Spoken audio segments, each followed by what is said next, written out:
Hey guys, welcome to Fanfic Fanatics. So in today's video we are gonna see, what if Deku joined the Hellsing organization? Before starting, make sure to hit that like button and subscribe if you are interested in MHA fanfictions. This story is Hellsing's Impaler by Ultigod 10096. Now without wasting any more time, let's dive in. It's the middle of the night in the city of Mustafu, Japan, as we see a figure walking down the street minding their business, enjoying the nightly walk. While walking, the figure hears a commotion in the alleyway and decides to take a peep inside as the figure sees three guys in suits surrounding a random guy. Goon. We ain't asking again, where's that $500 you owe the boss? Random. I don't have it, please leave me alone, goon. Is that so? Guess we're gonna have to get messy. Two of the goons walk over as one punches the guy in the gut while the other goon hits the man with a trash can lid, knocking him to the floor as the two goons start stomping on the guy while the other goon watches with a smirk on his face, but unknown to him the figure is behind him. Now usually I wouldn't get involved in things like this. Goon. Hoo-ga. The other two guys stop beating up on the guy that owes money and look over as they are put to shock seeing their friend stabbed through the chest by a spear and dangling in the air. But I've got a good feeling about you two boys. Goon. Kill this fucker. One of the guys pulls out a gun and shoots the figure in the head as their head flings back as the two think he's dead, only to hear giggling as they look over at the figure, seeing him raise his head back up with a smile on his face. Hee hee, that's cute, my turn. Then the figure pulls out two pistols from his jacket and shoots two shots into one guy as he drops dead, shocking the last guy as the figure walks towards the last guy who's shaking in fear. Goon. W. What do you want from me? I want you to run. Goon. W. Run. The random guy runs out of the alleyway and heads somewhere as the figure smiles and looks at the beaten up guy who's on the floor cowering in fear. Then the figure looks at the dead guy he shot and grabs their head and then rips it off, then grabs a shadow pike and sticks the head onto the shadow pike. You didn't see a thing, understand? Random. Hi. Good. Have a nice night. Then the figure walks out of the alleyway and follows the last guy he let run away as the beaten up guy gets up and runs off, as we see the last guy running through the streets going somewhere as he looks behind him, not seeing the figure behind him, but he continues to run. And after a few minutes of running, the guy makes it to a fancy restaurant that's closed at the moment, but he barges through the doors and into the dining room where he sees a certain figure sitting at a table as other guys in suits are sitting around eating or chatting. Goon. Boss B. What can't you see I'm eating? Do you have my money? Goon. About that, we couldn't get it because some guy killed Rika and Derek. The figure looks back at the guy with a serious look on his face as the goon starts sweating. What did he look like, goon? He has on a white shirt with a black coat and these smooth black pants. He has on gloves and he had these brown leather shoes on and a black fedora on his HEA. I said what he looks like, not what he was wearing. Goon. He has black hair and crimson eyes. When the goon said crimson eyes, the figure was surprised and started getting worried a bit but kept his cool. Okay, tell me this. Was there a symbol on the gloves? Goon. No, why? Just asking. That's good, it's not who I think it is. Goon. Actually, now that you mentioned it, the guy did have some kind of symbol on his gloves. Shit. Were you followed, goon? Wah? Were you followed, damn it? Goon. No, Joshua. How do you know, goon? I looked behind me and I didn't see him behind him. Bang. All eyes looked over as they see one of the guards in a waiter outfit drop dead in the dining room as the other goons take out their guns and aim at the entrance into the dining room as Joshua gets up pissed. Joshua. Whoever you are, you're not getting out of this building alive, so come out here and accept your fate already. Then the figure walks into the dining room seeing all the guards and then sees Joshua. Didn't you guys read the sign outside? This place is closed. Goon. Yeah, so what? Then allow me to show you the only way out. Goon. Wah. Then the figure pulls out his two pistols and starts shooting at the goons, killing them while Joshua ducks down. Joshua. Shoot him. Then the goons, still alive, open fire on the figure, riddling him with bullets, only for the figure to stand still and take the barrage of bullet with a smile on his face, shocking Joshua. Joshua. No, it can't be. Screw this. Joshua makes a run for it to the back door of the building, which the figure sees and looks at the goons. Okay, I've had my fun with you all, it's time to go now. Then the figure blitzed behind a goon and bit into their neck and tore a chunk of flesh out and ate it, killing the goon as the figure blitzes over to another goon and shoots him in the head point blank, then blitzes another goon and impaled them onto a shadow spear. Then the figure blitzes over and stands in the middle of the dining room as all the remaining goons aim at him. Goon. That's right, just stand right there and don't move. Gladly, goon. Goo-gaw. One of the goons get impaled by a shadow pike that burst out of the shadows, shocking the other goons, and then another goon was impaled, then another and another as the figure smiles seeing the goons get impaled by shadow pikes one by one, and after a few seconds the whole dining room was full of impaled goons. Hee hee, what a wonderful sight. The figure then walks out the back door of the restaurant to find Joshua, who's already gone. You wanna run and hide? Fine, I was always fond of hide and seek. The figure lets out a dark chuckle as he turns into a swarm of bats that disperse and flies up into the air to go find Joshua, who's running through the streets faster than a normal person should while trying to call someone. Joshua. Come on, come on, come on. Joshua waits for someone to pick up the phone, but they don't as Joshua gets pissed and continues running to his place as he stops running and looks behind him not seeing anyone, then starts running again. Joshua. Okay, I should be fine if I keep dashing around, he can't be that fast. Joshua continues dashing around the streets, but unknown to him the figure is on a rooftop tracking his every move. I found you. The figure turns back into bats and flies down towards Joshua, who starts hearing the sound of multiple flapping wings as he turns around only to see a bunch of vampire bats as they fly around circling him, putting him to a stop. Joshua. Get out of my way. Joshua throws a punch at the swarm of bats only for his fist to get shredded and eaten off, causing him to scream in pain and fall to one knee as the bats turn back into the figure who's standing in front of Joshua. Sup vamp boy? Joshua. WW, who the hell are you? My name is Izuku Midoriya Izuku, but for you. Izuku then manipulates his own shadow and creates a shadow pike right underneath Joshua, impaling him through the mouth. Izuku. You can call me the Impaler. Joshua wriggles and writhes in pain for a while until he gets dragged down and consumed by Izuku's shadow as he gets a taste of Joshua. Izuku. Not bad. Izuku then looks up at the night sky and smiles and then walks off, continuing with his midnight walk as a figure pops their head out of the alleyway behind Izuku and watches him walk off. What was that? How did he do that? And where did that guy go? He called himself the Impaler, but his name is Izuku. So cool. The figure decides to follow Izuku, keeping their distance to see where he goes, but unknown to the figure Izuku knows they're behind him as he sinks into the shadows. Where did he? Izuku. Here's Izu. The figure gets spooked from seeing Izuku phase out of the wall next to them as the figure falls down on the floor scared and watches Izuku phase through the brick wall and stand there over the figure. Izuku. Hello there? Wait, hold on, I don't want to fight you. Izuku manipulates his shadow and grabs the figure by their leg and lifts them upside down and looks into their eyes. Izuku. You smell of blood. What's your name? Himiko Toga. Izuku. Why were you following me? Blade Girl. Toga. Blade Girl? I want to get to know you. Izuku. I see. Izuku then drops Toga on her back and walks off, leaving her there. Izuku. Have a good night, Blade Girl. Toga. Hey, wait. Toga gets up and walks up next to Izuku, who looks at her, seeing her smile. Toga. Let's walk and talk, yeah? Izuku. I prefer to take my walks alone. Toga. Please, I won't bother you. Izuku. I don't know. Toga. You won't even know I'm here, I'll be invisible. Izuku. Fine. Toga. Hi. Yes, time to see what else he can do. Toga stares at Izuku, who can feel her gaze on him, not bothering him, but he can feel it on him as the two walk down the street for a while until someone comes out an alleyway in front of the two with a machete. Random. This is a stick-up, gimme everything you got now. Izuku. Hey, Blade Girl. Toga. Who, me? Izuku. Yes. Why don't you show me what you can do? Toga. You mean Izuku? Yep, show me your skills with that knife. Toga. Hee. Random. I am not playing around, give me your. Toga.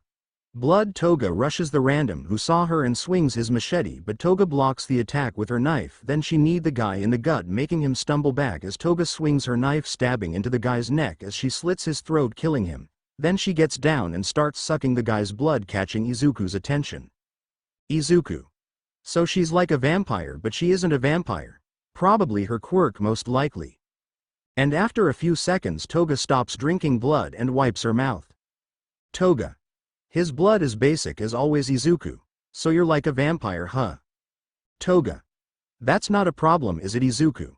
No, in fact of something of a vampire myself. Toga.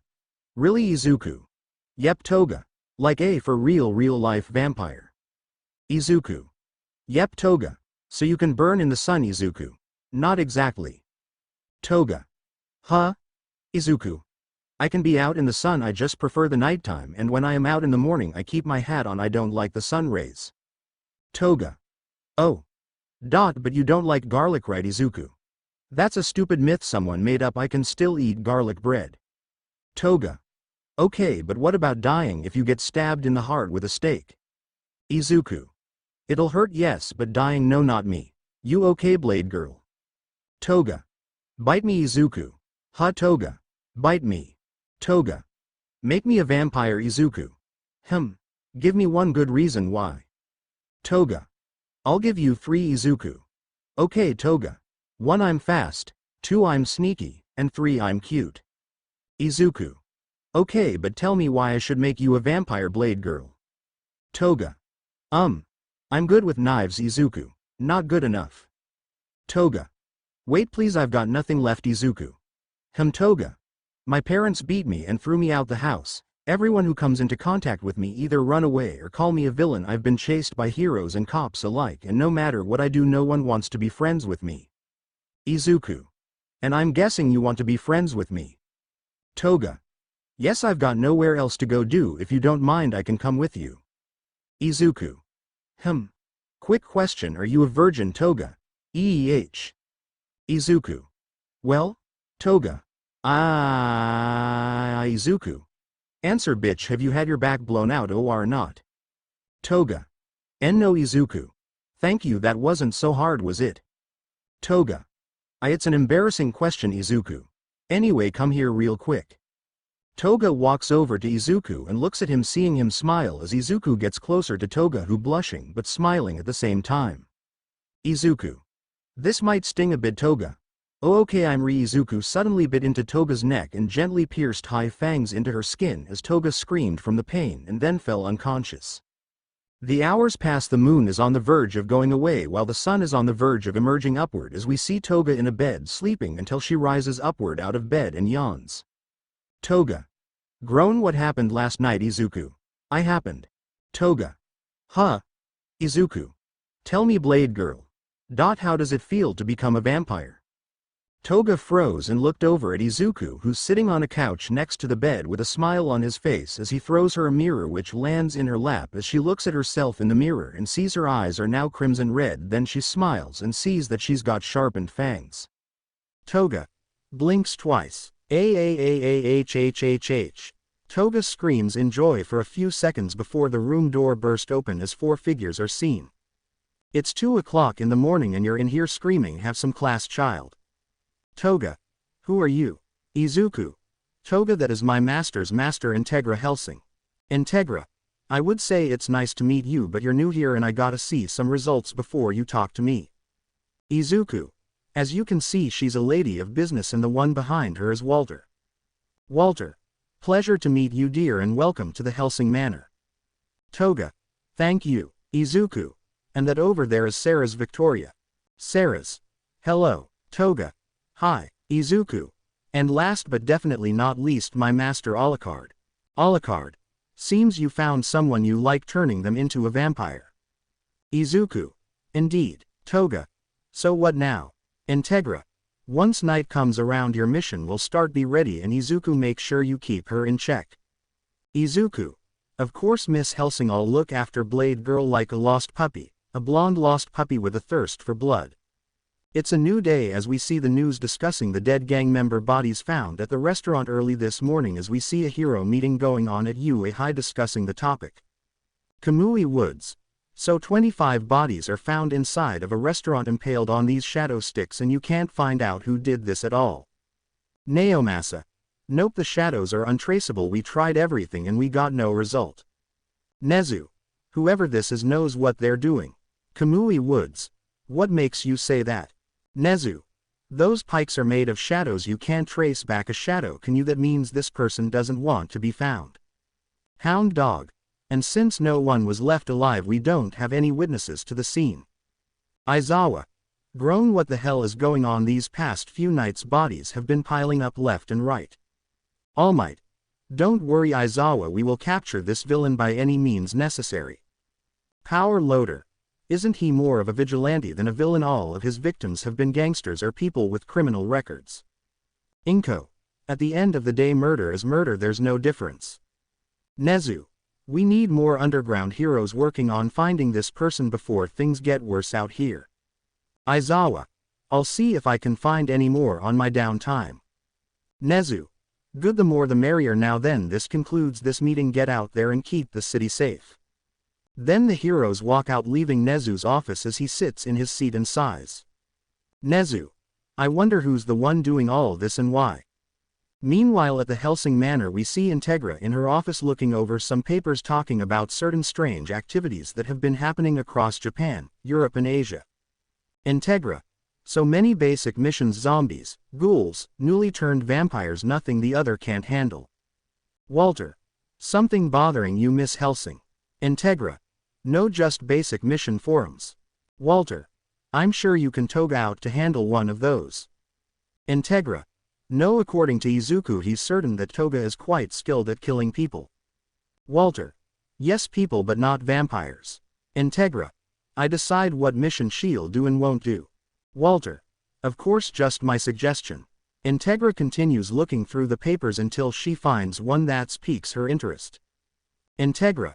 Russian mafia boss in Japan believed to be a vampire. Interesting. Bring Izuku and Toga here, would you, Walter? Walter. Gladly. Walter walks off to go get Izuku and Toga up here as Integra sits there and waits, and 30 minutes later Toga opens the door to the office. Toga. I'm here, miss. Integra. Good. Toga. Looks around, where's Izuku? Integra. He's already here. Then Izuku walks out of the shadows and stands in front of Integra's desk. Izuku. You called. Integra. Yes, I did. Toga, come here, would you? Toga walks into the office and stands next to Izuku as Integra looks at the two. Integra. First off, Izuku. How was your midnight stroll yesterday? Izuku. It was nice, I learned something interesting yesterday. Integra. And what was that? Izuku. That there is a Russian mafia hiding vampires and ghouls in its ranks. Integra. Very interesting indeed, because that's what I was just about to tell you too. Toga. Wow, are you a mind reader, Izuku-kun? Izuku. Not at all. After I impaled and consumed that boy Joshua, I looked through his memories. Integra. So you know where their leader is? Izuku. No, but I know someone who most likely does. The hours pass as the sun goes down and the moon comes up as we see Izuku, Toga and Sarah walking through the city streets towards a certain place. Sarah's. So where are we going? I wasn't really told much about this mission. Toga. Something about vampires in the Russian mob. I didn't even know there was a Russian's mafia in Japan. Izuku. Quite surprising, yes, but there are some things that not even the heroes know about in this city. Toga. How much longer, Izuku-kun? Izuku. Patience, Blade Girl, we'll be there soon. The trio walk down the empty street for a while until they get to a warehouse. Izuku. Here we are. Toga. So what's the plan? Izuku. You two go around the back, I'll go through the front. Toga. Huh, but they'll kill you. Izuku. Walks forward, they can try. Sarah's. Come on, let's go. Toga. But, Sarah's. Don't worry, Izuku knows what he's doing. Toga. If you say so. Sarah. You go left, I go right. Toga nods as the two go around the back of the warehouse while Izuku walks straight to the front door, and once he gets there he kicks the door open, sending a gust of wind through the warehouse, catching everyone's attention as they look over to see Izuku. Izuku. Hello everyone, how are you on this lovely night? Goon. WHO are you? Izuku. I'm looking for someone, tell me, is there a man named Stefan here? Then a figure sitting on top of a tower of crates jumps down off the crates and looks at Izuku. Who's asking? Izuku. Just me, so you must be Stefan, right? Stefan. What's it to you? Izuku. Oh, nothing, just makes my job find you easier. Stefan. Kill this clown. Goon. With pleasure. One goon shoots Izuku in the chest with a pistol, only for Izuku to stand perfectly still, confusing the others as more goons start shooting at Izuku, only for him to tank the bullets no problem. Goon. Why isn't he dead? Stefan. That ain't no quirk and that ain't no normal vampire. Where did he come from? Who sent him? TTCH. Izuku. Okay, my turn. Izuku pulls out 2 MP5 from out of his jacket and starts spraying the inside of the warehouse, killing mafia goons. Stefan sees this and runs for the exit to the left, but once he reached the door suddenly burst open, revealing Toga. Toga.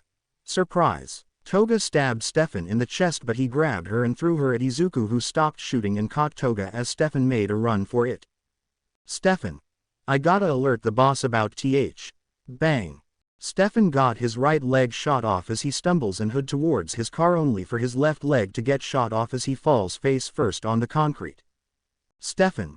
No, I can't die here. I was gonna get promoted in a few days. Almost there. Stefan crawls towards his car thinking he's gonna make it, only for Sarah's to step on his back and put the barrel of her rifle to the back of his head. Sarah's. Gotcha. Stefan. Damn it, hey listen girlie, why you don't wanna do this? I got powerful friends, I promise you. You don't want a war with us. Sarah's. I'm not afraid of you. Stefan. It's not me you should be worried about, it's my boss. So how about this, you take me to the hospital, get me some new legs, and I'll make sure you won't get killed. Sounds like a fair trade, alright. Sarah's.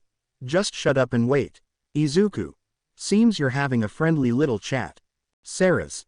Izuku. You're finished with the mobsters already. Izuku. No, I let Blade Girl deal with them. Meanwhile. Goon. No plea. Toga. Ha ha ha, more, give me more. Toga is jumping around the inside of the warehouse, slitting throats and biting into necks while the few remaining goons try to take her out, but she's too fast for them. Goon. She's too fast. Goon. Keep firing. Toga blitzes by goons, slicing his belly open, letting his intestines spill out. Then she dashed over and plunges her knife into a goon's throat, then sliced outward, almost decapitating the goon. Then she runs at another goon and bites into his neck, taking a chunk of flesh out. Toga. I am having so much fun. Goon. She's crazy, run. Toga. Oh, I'll show you fucking crazy. Toga runs on all fours and lunges at the goon who said that and starts clawing into his chest cavity. Meanwhile, back outside we see Izuku lifting the legless Stefan up into the air, making him face him. Stefan. Torture me all you want, I won't tell you anything, you dick. Izuku. Oh, I don't need you to talk. Stefan. Huh, then why were you asking for me? Izuku. Because you'll tell me all I need to know soon. Stefan. What the hell are you talking about?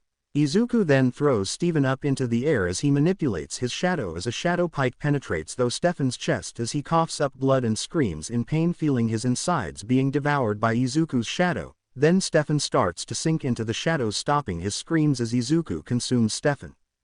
Izuku. Not a bad taste. Sarah's. What now? Izuku. The night is still young, how about heading over to our next target, shall we? Sarah's. Hi. Then the two hear the warehouse door creak open up as they see Toga with blood smears on her outfit and blood on her face, shocking Sarah's and surprising Izuku. Toga. I'm finished with that mob, guys. Izuku. Well done, Blade Girl. Sarah's. You, got something on your face. Toga. What is it? Sarah's. It's, all over your face. Toga. What, some guy's eyeball? Sarah's. Nope, lots of blood. Toga. Oh, guess I was having too much fun back there. Sarah's. Hold still real fast. Sarah's pulls out a towel and wipes the blood off Toga's face as it smears or soaks into the rag, as she does the best she can to get the blood stains off, and after that the three head to their second target as Izuku knows where to go, and after 33 minutes of walking they make it to a small office building. Sarah's. So what's the plan this time? Izuku. Just wait out here, you two, if anything happens I'll let you know. Izuku walks into the office building to find the next target as he looks through every room until he reaches the 5th floor and smells blood in one of the rooms as Izuku walks towards the door and opens it only to see piles of human and animal corpses lying around. Izuku. A ghoul, correct, Before Izuku could finish his sentence, he got whacked on the back of the head, cracking the back of his skull by a tendril, sending him flying and crashing into the room as a figure sees Izuku not moving and blood gushing out the back of his head. And that's what happens to nosy people. Then the figure closes the door and walks down the hallway back to their office. I'll strip the corpse and let it rot later, I got money to count. Izuku. Is that so? The figure was surprised, but before they could turn around, Izuku puts his hands on the figure's shoulder and grabs their right arm, squeezing it. Izuku. It's quite rude, you know you didn't even give me your name, isn't that right, Mr. Kennedy? Izuku rips Kennedy's right arm off as Kennedy screams in pain, but then he clenched his teeth and shoots out 3 sharp tendrils from his back as they stab into Izuku's chest, gut and left knee. Kennedy. I'll consume you here and now since you're so ready to die, fool. Izuku. Funny, I was thinking the same thing.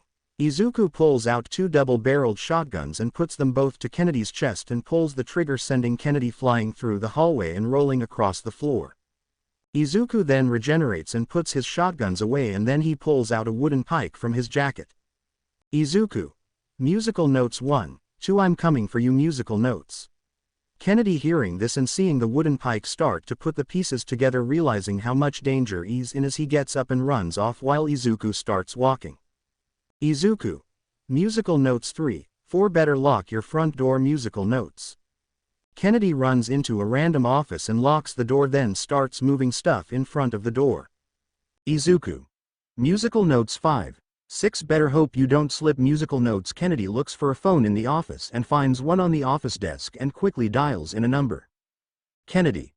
Come on, come on, come on, come on. Yes, Izuku. Musical notes 7, 8, musical notes. Kennedy tried to talk only to hear the phone line cut off as he looks at the cut line in shock, but then he feels Izuku behind as he sharpens his claws. Izuku. It's too late, Kennedy.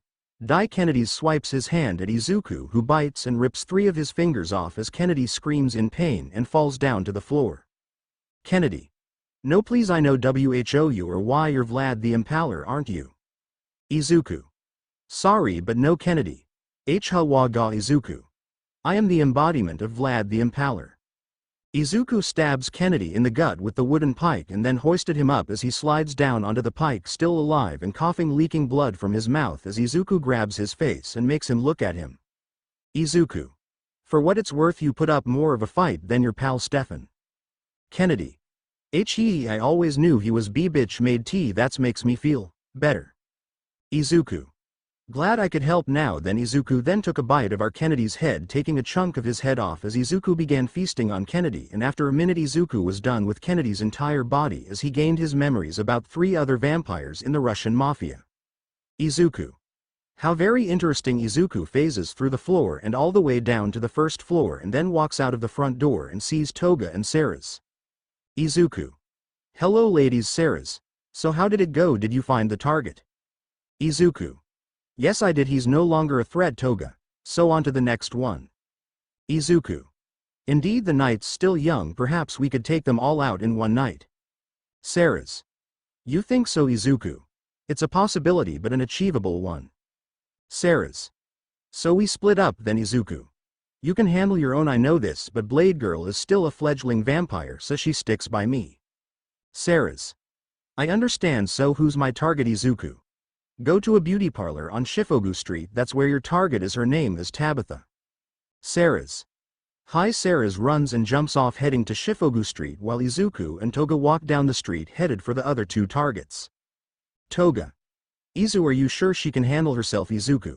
Of course, me and Sarah's were both taken in by Master Alucard. She's a really good sniper and well trained in combat situations. Toga. You think I'll be any better than here, Izuku? I can't tell, but my honest opinion, probably not. Toga. Hey Izuku. Hee Toga. HMPF meanie. While the 2 walk down the street headed for the next target, we see Aizawa on top of a roof watching the 2 walk off somewhere. Aizawa. Who are you 2 and where are you going? The night is still young as we see Sarah's on top of a roof looking for the beauty parlor Izuku was talking about but can't find it. Sarah's. He could have at least told me the name of the place. But it's kinda my fault for not asking. Sigh *, let's just find the street. Sarah's jumps from rooftop to rooftop looking for Shifogu Street, searching everywhere, but after 22 minutes of searching she finally finds the city street and starts looking for the parlor, which wasn't hard as the lights were still on inside as Sarah's lands on top of the parlor and thinks to herself on what to do. Sarah's. Okay, I can't go in guns blazing, I'm not Master Alucard or Izuku. Should I try the stealth approach? No, that most likely won't work. Okay, let's try this. Sarah straightens herself up and lands in front of the parlor doors, then walks through expecting to see at least some people in the lobby, but all she saw was one girl sitting in a cutting chair. As the girl sees Sarah's and looks at her from head to toe, then looks at her face. Random. What do you want? It's after closing Sarah's. Then why are the lights? Oh, never mind, I'm looking for someone. Random. Well, it's just me here, so goodbye Sarah's. Do you know a woman named Tabitha? When Sarah's said that, the girl looked at her, then got up out the chair and walked over to the shop equipment as she ran her fingers across the sharp objects. Random. Maybe not. Why Sarah's? I want to talk with her is all. Randoms. Okay, but why Sarah's? Just to ask her some questions is all. Random. Sure. The girl stops messing with the sharp equipment and walks over to a wall and puts her hand on a boy band poster, and all of a sudden the wall in front of her opens up, shocking Sarah's. Ransoms. Let's go meet the boss lady. Sarah's. Sure, there's a secret bottom floor. The girl walks down the flight of stairs as Sarah's walks over and heads down with her, going down into the darkness as torches light the way. Sarah's. So. What's your boss like? Random. Oh, she's great and she's beautiful, you'll love her, I promise. Sarah's. Well, that's good to know. The two walk down the stairs for a couple more minutes until they start to hear music, and once they reach the bottom of the stairs, Sarah's is shocked and embarrassed as she sees this as an underground strip club. Sarah's. The fuck? Random. Come on this way. The girl walks off as Sarah's follows her into the club as Sarah's sees girls and boys in skimpy outfits dancing on poles or serving food and drinks. Sarah's. Izuku, what the fuck did you get me into? Female waiter. Hey cutie, you thirsty? Sarah's. Oh no thanks, I'm okay. Female stripper. You wanna spend some time with me in the back? Sarah's. Sorry, but no male stripper. Let me take you to the VIP section, sugar. Sarah's. No thank you. Oh, goodbye. Sarah's speed walks away and gets right next to the girl as the two walk through the lobby and then reach a large door. Random. Behind this door is the boss lady. Have fun and play nice with her. Sarah's. The girl walks off giggling, but not before slapping Sarah's on her ass, making her yelp and turn her head embarrassed as the girl walks away laughing. Sarah's. I hate it here. Let's get this over with. Sarah's knocks on the door and stands there a bit until the door opens, revealing her target, Tabitha. Tabitha. My what a cute little face you have, dear. Sarah's. Thanks. Oh my god, she's 8 feet tall. Tabitha. Don't be a stranger, dearie, come on, let's chat. Sarah's. Hi. Tabitha moves out of the way as Sarah's walks into the room and takes a seat in one of the chairs as Tabitha sits in her chair and looks down at Sarah's, who's looking up at her. Tabitha. Now tell me, dear, what brings you to my humble little abode? Sarah's. You live down here? Tabitha. You say it like it's a problem. Sarah's. Oh no, it's not, I was just surprised is all. Tabitha. Right, tea. Sarah's. Thank you. Tabitha pours Sarah's some tea as she smiles and drinks it and likes it. Sarah's. Oh wow, this is good, Tabitha. Thank you, my mother gave me her secret recipe. Sarah's. Really? Mind if I know the secret, Tabitha? Well, it's supposed to be a secret, but I like you so I'll tell you. Sarah's. You know, for a vampire mob lady she's quite nice. Tabitha. It's children organs. Sarah's. What? Tabitha. Yes, my sister goes out and finds me young handsome boys and young beautiful girls for me to make my tea brew, so what do you think, it's good, right? Sarah's. Aye. Oh my god, Tabitha. Does that mean you like it or no?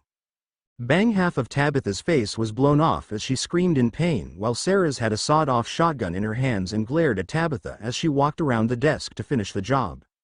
Sarah's. Burn in hell, Tabitha. Not yet. Before Sarah's could pull the trigger, Tabitha pushed Sarah's back, sending her into the wall as she falls on the ground. Then Tabitha pressed a button underneath her desk as a trap door opens up beneath Sarah's, sending her falling into a bloody room as she lands on a pile of intestines.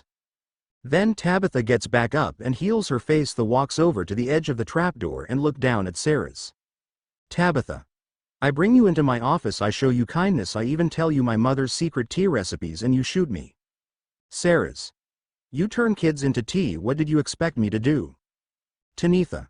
No matter, my sister will take care of you. Sarah's. Her ceased. Before Sarah's could finish he thoughts she gets kneed in the side of the face and sent flying into the room wall as Tabitha walks away and the trapdoor closes. Then the lights turn on, revealing this place to be a giant meat locker and a figure standing in the middle of the room with 2 cleavers and a giant meat mallet. Ah, thank you sister, you brought me more meat to pound and tenderize for dinner. Sarah's. Who are you? The name's Tessa, but the mafia calls me the personal chef of Satan, let me show you why. Tessa then drops her cleavers, showing that they're linked to chains as she swings them around, and then swings her left cleaver at Sarah's, who ducks and pulls out her barelick. And takes aims and shoots a shot as Tessa sees this and jumps out of the way of the shot, and while in midair she pulls her left cleaver back and swings her right cleaver at Sarah's, who duck and rolls underneath the attack, then shoots at Tessa's arm, but Tessa throws her left cleaver in the way of the bullet as it hit the cleaver and shattered into pieces. Tessa. Crap. Tessa lands on the ground and glares at Sarah's, who fires another shot at Tessa, who weaves out of the way and spins around, then throws her right cleaver straight at Sarah's, who dodges out of the way and one-hands the barelick and shoots at Tessa, who dodges. Tessa. This range game won't work forever, you're bound to run out of bullets. Sarah's. True, but I've got something you don't. Tessa. Enlighten me. Sarah's runs at Tessa, who smirks and does the same as Tessa pulls out her butcher knife and gets ready to stab Sarah's, who's running at Tessa, but then stops as Tessa lunges at Sarah's, who ducks down and grabs her by the arm and throat, then smash Tessa into the ground face first, but Tessa was still conscious as she slices Sarah's leg a bit, only for the wound to regenerate in seconds. Tessa. So she's a vampire, huh? Wonderful. Tessa kicks Sarah's in the face, making her stumble back as she gets back on her feet and grabs her giant meat mallet and swings it, hitting Sarah's, sending her flying across the room and stabbed into a meat hook. Sarah's. Awffuck, this hurts. Tessa. Now that I got you right where I want you, time to prepare a glorious meal for my dear sister. Tessa walks over towards Sarah's, whistling a tune as she sharpens her blades while Sarah's is trying to pull the meat hook out of abdomen. Sarah's. Come on. Tessa. Now what to make into him? A steak. No, that's basic. Pasta. No, too much time and effort. Aha, tonight on the menu I'm serving you. Sarah's. What, Tessa? Serve you as in I'm gonna cook you and turn you into a pizza, not serve you as in present the food to you. I can see how that would be confusing. Anyway, let's put on some music. Tessa pulls out a regular-sized meat mallet and throws it in a certain direction as it fits across the room and hits a radio, causing it to turn on some music. Tessa. This is perfect. Tessa continues walking towards Sarah's, sharpening her blades as Sarah's eventually falls off the hook and onto the ground, only to get back up a few seconds later and pull the chain off the ceiling and swing the hook around. Tessa. Seems the meat still got some fight in it. No matter, I'll end it here and now. Sarah's. Fucking try it. Tessa smirks and runs at Sarah's, who does the same, both girls spinning their chained weapons ready to swing them as Sarah's sees Tessa cock her arm back and ready a swing as Sarah's swings first, sending the hook towards Tessa. Tessa. Hey, too early and not fast enough, Maya. Bang. While Tessa was too focused on the incoming hook, Sarah's took a shot with her barrick and shoot Tessa's left shoulder, obliterating it, ripping her left arm off. Tessa. My arm, my fucking meat beating AR ack. Tessa was then stabbed by the meat hook through the roof of her mouth as Sarah's wrapped the chain around her hand and glared at Tessa. Sarah's. Get the fuck over here. Sarah's yanked the chain, pulling Tessa towards her as she flies across the room, and once she gets close enough, Sarah's cocks her fist back and throws a punch so hard she tore right through Tessa's chest. Tessa. H. Sarah's. Oh, I ain't done yet, bitch. Sarah's then swung the chain upward, lifting Tessa's upper body but not her lower body as she got ripped in half. Then Sarah swung the chain overhead and smashed Tessa's upper body into the ground. Tessa. Tabitha, I'm so sorry. I was gonna make you the greatest bloody pizza ever. Tessa closes her eyes and then dies as Sarah's sighs, thinking it's over until Tabitha. No, Sarah's. Guess the tall bitch is mad. Then Tabitha smashed through the trapdoor and lands on the ground and sprouts out large bat wings and dash at Sarah's, grabbing her by the throat and throwing her through the wall into another room as Tabitha drops to her knees and looks at her dead sister's upper body. Tabitha. Oh my dear Tessa, you always knew how to make my day with your delicious yet bloody dishes, and now you're gone. Because of this wench. Tabitha looks back at where she threw Sarah's and sees her walk out of the smoke holding her side in pain. Tabitha. You killed my sister. Sarah's. Well, what did you think I'd do, have a tea party with her? Tabitha. You'll pay for this with your miserable life. Sarah's. Okay, but can I tell you something? Tabitha then dashes at Sarah's, who puts her back against the wall as Tabitha flies closer to her, ready to slice Sarah's into pieces with her claws. And once Tabitha gets close enough, Sarah's turns around and jumps onto the wall, runs up, then backflips off the wall behind Tabitha, who turns her head halfway in surprise only to see the smirk on Sarah's face and the receiving end of a blunderbuss. Sarah's. Bitches love cannons. Boom. Tabitha gets her upper body torn to shreds and ripped apart from her lower body, basically getting ripped in half by the blast as her upper half and lower half go through the wall and splat on the ground. After taking out both sisters, Sarah's sighs and puts her blunderbuss away and walks over to pick up her bark, and then she jumps up out of the hole and back into Tabitha's office as she opens the door, seeing the whole place empty. Sarah's looks around the place for something flammable and sees 2 propane tanks and a gasoline canister in the corner of the room. Sarah's walks over and grabs the canister and starts pouring it all over the place, and once it's empty she walks over to the propane tanks and turns the nozzles until the tanks start whistling as Sarah sees a box of matches on the bar counter as she walks over and grabs them, then heads up the stairs.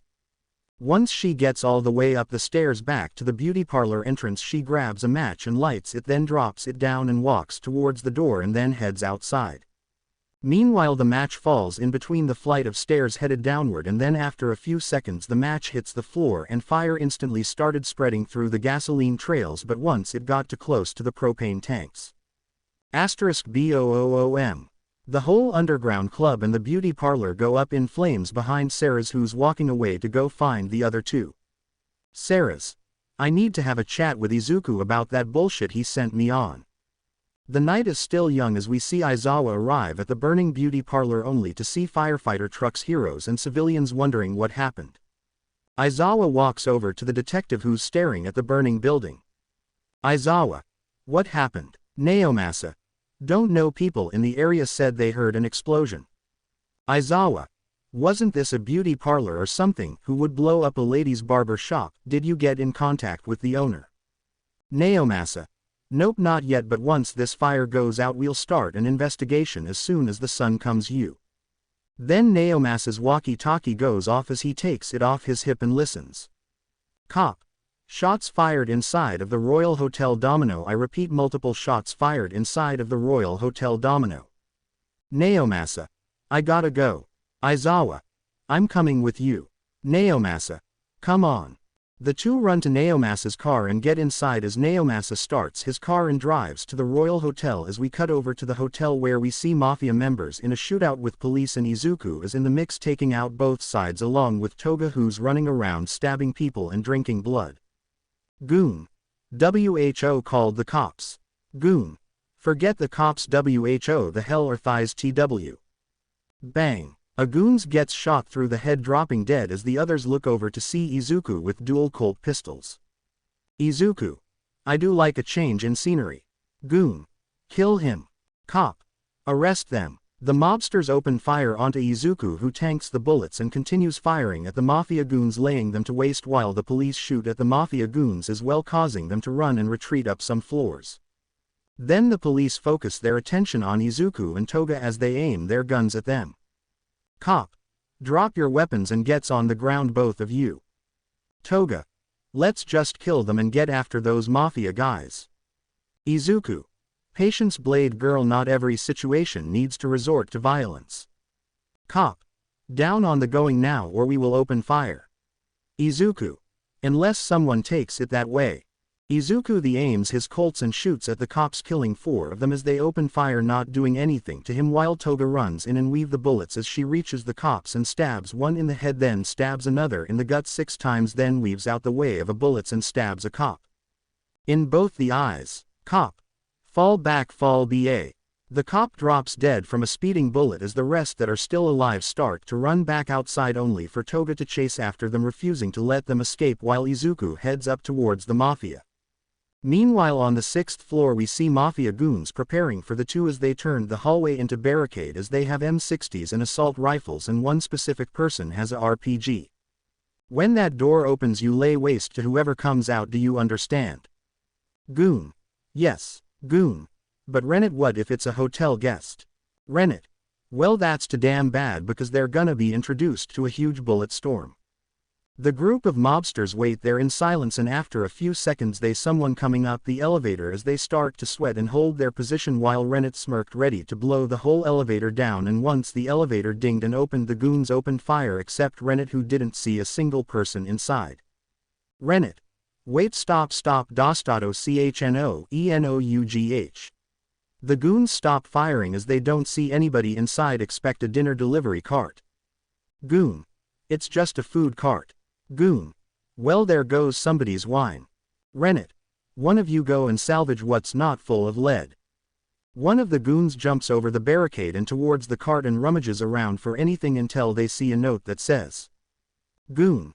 Bon appetit. Bang. A bullet flies past Rennet, blowing his ear off as it hits the back of the goon head by the delivery cart, killing him. Then the other goons turn around to see Izuku with a smile on his face. Izuku. Your server has just arrived. Rennet. Kill that motherfucker. The goons turn around, but before they can shoot at Izuku, he shoots first, taking out multiple goons with every bullet blowing holes through them and ripping off limbs. Rennet gets back up on his feet and fires the RPG at Izuku as it hits and blows up half of the 6th floor, sending Rennet and some goons flying back towards the elevator.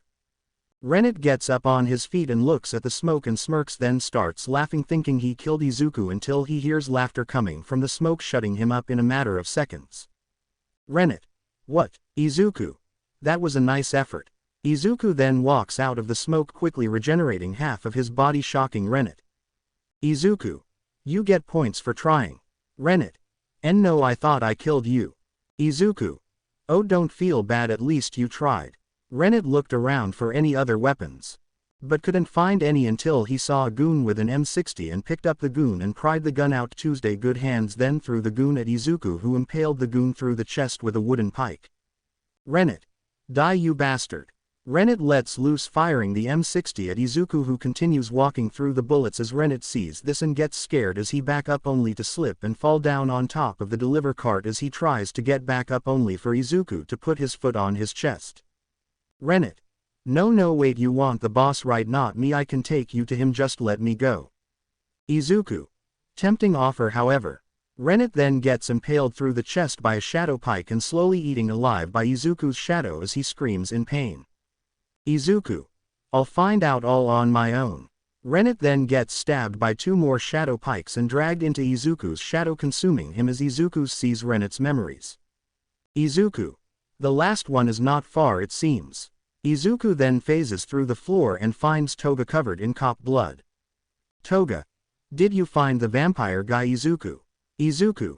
Yes, I did, Blade Girl. Now then, let's get you cleaned up and find the last one. Toga. Hi. The two walk out the front door of the hotel and see cops, SWAT and heroes surrounding the front entrance to the hotel. SWAT. Down on the ground right now, or you will he shot at. Toga. Whoa, that's a lot of guys. Izuku. And not our problem. Izuku grabs Toga and throws her up into the air towards the roof of the hotel as Izuku jumps up after her as the cops and SWAT open fire trying to hit them, but they can't as Toga lands on the roof of the hotel while Izuku lands on the edge of the hotel roof. Toga. Why are we running? We could have taken them on. Izuku. I could have, not you, Blade Girl, you're still a rookie vampire, okay, you can still die. Toga. But you said I could regenerate. Izuku. Soon, but it's a slow process at first, you must be careful in the heat of combat, okay? Toga. Sigh, okay, fine. Izuku.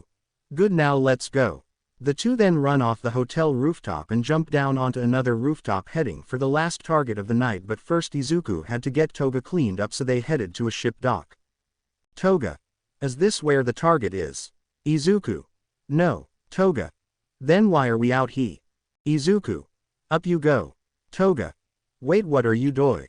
Izuku throws Toga into the dock water as most of the blood comes off the moment she hits the water. She resurfaced and looked at Izuku angrily. Toga. What was that for? Izuku. To clean the blood off of you. Toga. I could have taken a shower at the manor. Izuku. Miss Integra doesn't like her carpets to be stained, so I'm doing you a favor. Toga. HMPF. Izuku. Oh, don't be like that, wash up quickly now. Toga.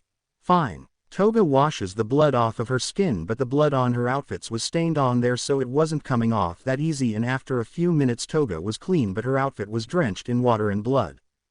Toga. Can we stop by a cloth shop or something? Izuku. Go on ahead, I'll head to the last target without you. Toga. Never mind, I'll squeeze the water out. Izuku chuckles and walks off as Toga follows behind him, squeezing the water out of her outfits as the two head to the last target for the day. As we cut over to a car dealership where we see a figure sitting in a chair looking at the TV, seeing the Royal Hotel Domino in flames. Rennet, what the hell are you doing? Goon. Mr. Matvey, have you seen the news? Matvey. What do you think? Of course I have. Did you get into contact with Rennet? Goon. And no sir, he won't respond to our calls.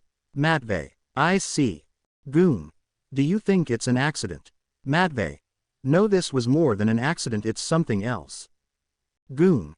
Should we inform the boss? Matvey. No, he has too much on his plate at the moment, I'll just call the others, gather them here to discuss this. Goon. Yes sir. The goon walks off as Matvey picks up his phone and calls Joshua first and waited, but he didn't pick up, so he called Stefan, but he didn't pick up either, so he called Kennedy expecting him to pick up, but he didn't either. Matvey. Something's wrong. Matvey called Tabitha thinking she's still alive escaping the parlor explosion, but she didn't, so she called her sister Tessa, but she didn't pick up either as a trickle of sweat fell down Matvey's brow. Matvey. No one's calling, something is definitely wrong tonight. Matvey pulls out a bottle of blood vodka and pours himself a shot and takes it down with one gulp and takes a deep breath and thinks. While Matvey thinks, we see Izuku and Toga walking towards the car dealership. Toga. Is this the place? Izuku. Yes it is. Hey Blade girl. Toga. Izuku pulls out 2 RPGs and aims them at the car dealership, surprising Toga as Izuku smiles. Izuku. Fire in the hole. Izuku then shoots the 2 RPGs as the rockets fly towards the place as a goon sitting in a desk chair looks over, seeing the 2 speeding rockets. Goon. Oh, 2 rockets. 2 rock. Boom asterisk boom. 1 rocket crashed through the window and hits the wall, exploding, creating a shockwave and sending shrapnel everywhere, as the second rocket flew through an opening into the back of the dealership and hit the wall, sending everyone to the ground from the shockwave. Matvey. Kokogo CHERTA, what the fuck? Goon. We're under attack. Matvey. What? Meanwhile, in the car dealership lobby, we see Izuku dual-wielding 2 combat shotguns as he shoots a shot, killing multiple goons with no problem, sending them flying all over the place, while Toga is running around with 2 machetes chopping limbs and head off. Goon. DIIIIIE.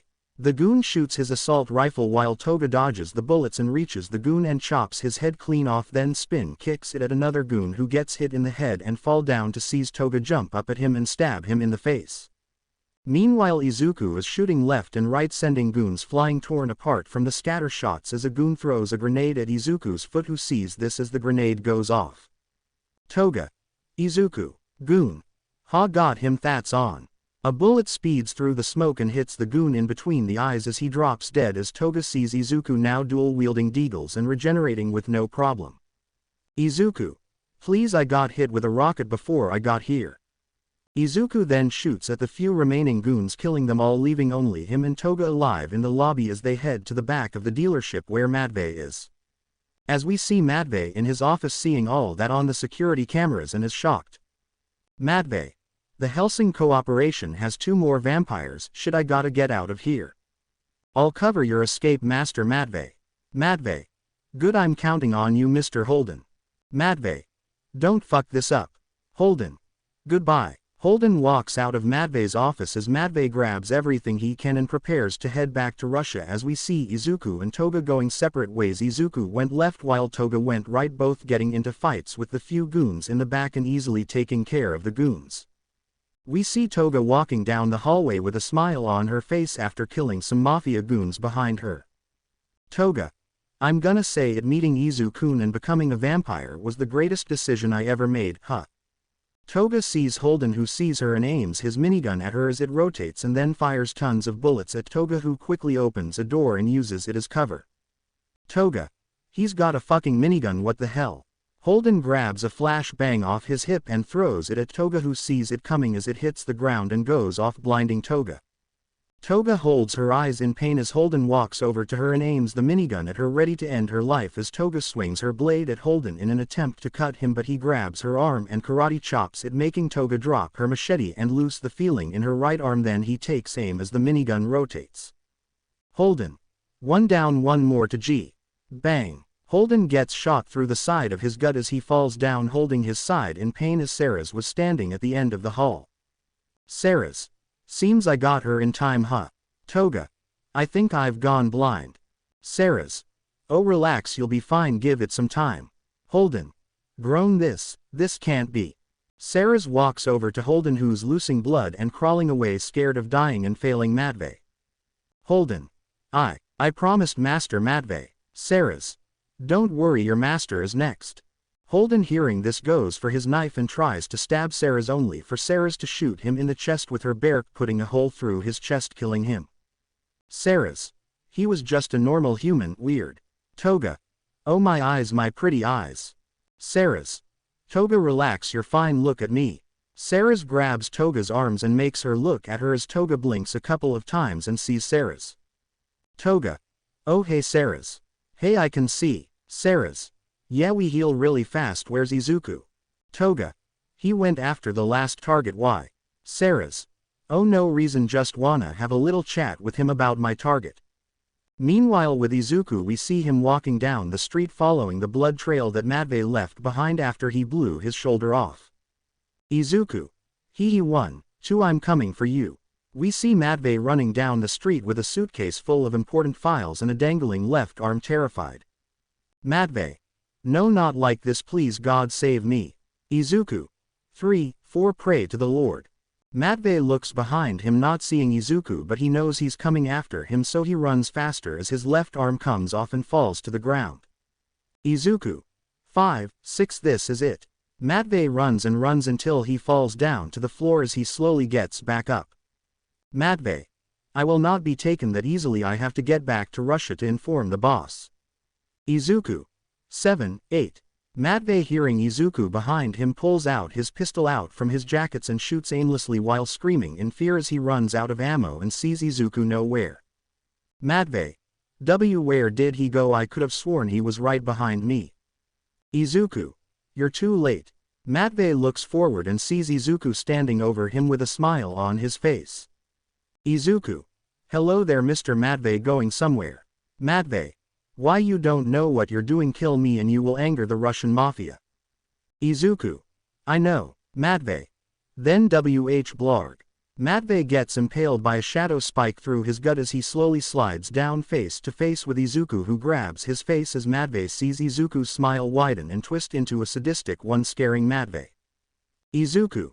They're next, now I'll send you to the others I came across. Matvey. No. Izuku then bites Matvey on the neck and rips his head off and eats it, while the rest of the body gets consumed by Izuku's shadow as Izuku gets all of Matvey's memories as his smile widens a bit more, getting some really good information. Izuku. My oh my, Master Alucard is gonna love this, but Miss Integra is not gonna like this, not one bit. Then Sarah's and Toga find Izuku, who turns around seeing the two and smiles. Izuku. Good to see you two lovely ladies. Sarah's. Oh, cut the flattery out, Izuku, you know what you did sending me after that bitch. Izuku. Fought no. Never, okay yeah I did. Sarah's. You're an ass sometimes. Izuku. You still love me. Sarah's. True. Sarah's walks over and kisses Izuku's cheek as he does the same, making her blush, while Toga was surprised. Toga. Wait, you two are a thing. Sarah's. Yep, but we keep it business professionals. Izuku. Are you jealous, Blade girl? Toga.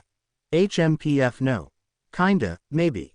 Izuku headpats Toga, who likes it and forms a smile on her face. Izuku.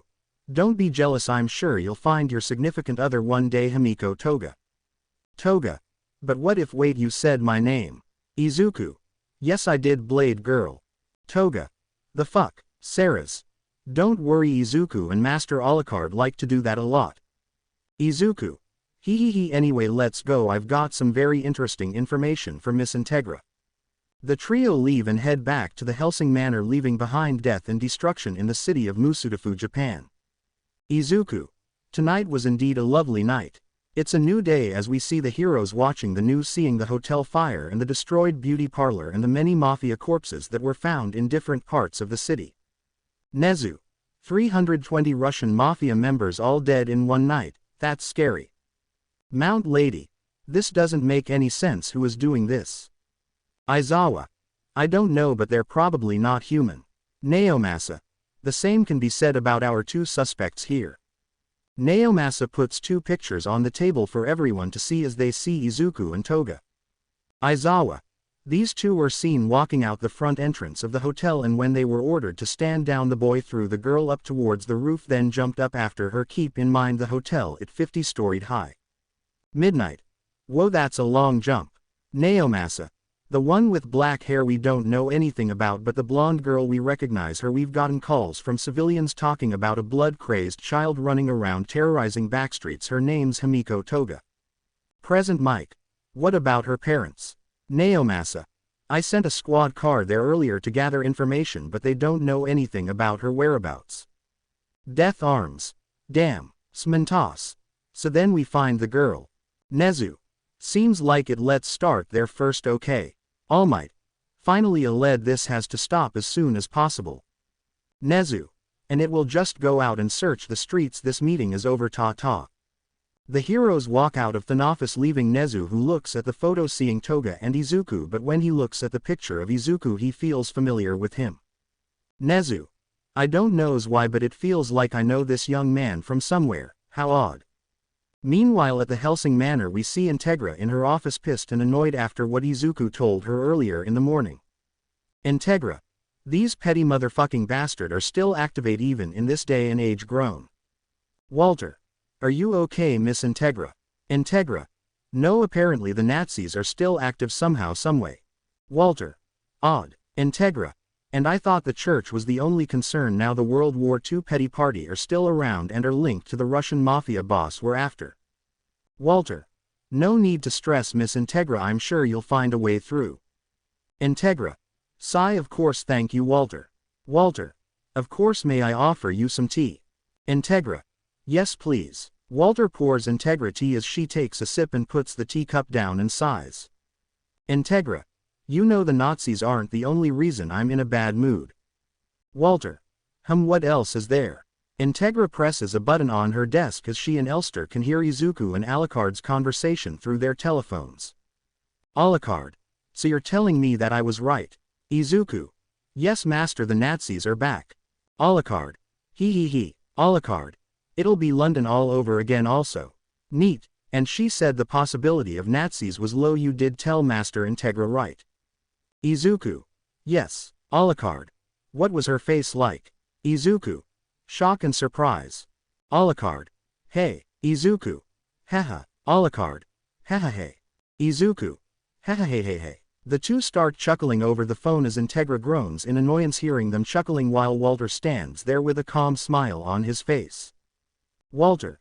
You know their dynamic is kinda like father and son. Integra. Yes, they both can be slick slimy bastards when they want to be. Integra presses the button again so she couldn't hear the two chuckling anymore as she rubs her forehead. Integra. Knowing Alucard, he will not let me live this down. Walter. He does like playing the I told you so game. Also your meeting with the HPSC starts soon. Integra. Ah yes, the hero's Hound Master will be arriving. Integra looks at the clock to see it's 9 o'clock in the morning and the meeting starts in 1 more hour. Integra. Hold my calls and other meetings, will you, Walter? Walter. Of course. Integra gets up and walks out of her office and heads to the meeting room on the other side of the manor as we cut over to Izuku, who's sitting in a comfy luxury chair with a telephone and table of wine on the right side and a record player on the left side of him as he sits there listening to his music. Izuku. I wonder what tonight will bring me. While Izuku sits there in the dark, we cut over to Sarah's and Toga, who were eating in silence. Toga. Sarah's. Toga. So, you and Izuku, huh? How did that happen? Sarah's. Well, Master Alucard introduced me to him. He was shy and timid when I first met him. It was pretty cute. Toga. I'm sure it was. Sarah's. We did some missions together, me and him. We got to know each other better, but he doesn't talk about his past. Toga. Understandable. Do you love him? Sarah's. Of course I do. Toga. Okay, what if another girl was in love with Hai? Sarah's. You like him too, don't you? Toga. Why, yes. You're not mad, are you? Sarah's. No, I kinda expected this. Toga. Really? Sarah's. Yeah, Izuku has a charm to him. Toga. So, wanna share him? Sarah's. I'm sure Izuku wouldn't mind. Also, he calls you Blade Girl. Toga. Yeah, I don't know why. Sarah's. Don't worry, he did the same with me when I first met him. He called me Police Girl like Master Alucard does with me. Toga. Hey, good to know. The hours pass and everyone is just chilling, and then it hits 10 o'clock as a bunch of cars arrive to the manor gate and enter the manor lot, as we see many government representatives walk into the building, one of them being the HPSC President Beatrice Songbird. The representatives are all led to the meeting room by Walter as they walk through the halls for a bit until they reach the meeting room, where they see Integra sitting in her respective seat. Integra. Good evening, ladies and gentlemen, let's get this started, shall we? Everyone takes a seat and looks at one another, seeing who's here, and then Integra leans forward, catching everyone's attention. Integra. So tell me what's new. Beatrice. I'll start. For starters, supernatural activity is at a low that was until your assets started coming and going. Integra. They're just doing their jobs, Hero President. I can't stop them from doing their jobs. Beatrice. They leave death and destruction behind. Last night 47 officers died at the Royal Hotel. Integra. Wrong place, wrong time, it sounds. Beatrice. I know it was your assets. Who else in this room keeps vampires as pets? Integra. Not pets, assets. Get it right, Hero President, and if you don't have anything important to say, then don't speak at all. Beatrice. Fine. Integra.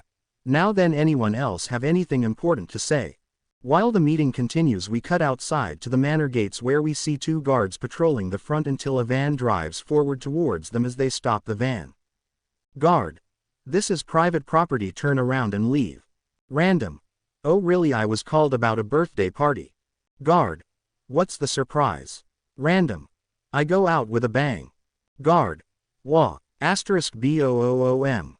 The van explodes, killing the driver and two guards while damaging the gate, but it still stood tall until a 18-wheeler smashes through the gate and swerves on the manor's lawn as two more vans arrive behind the 18-wheeler and swerve onto the manor lawn. Then the 18-wheeler backs up, putting a hole in the manor walls.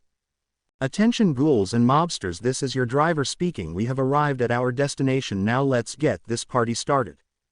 The back of the truck opens up as goons and mafia ghouls run out the back into the manor and immediately get into a shootout with the manor's security, as we see 5 figures outside on the lawn.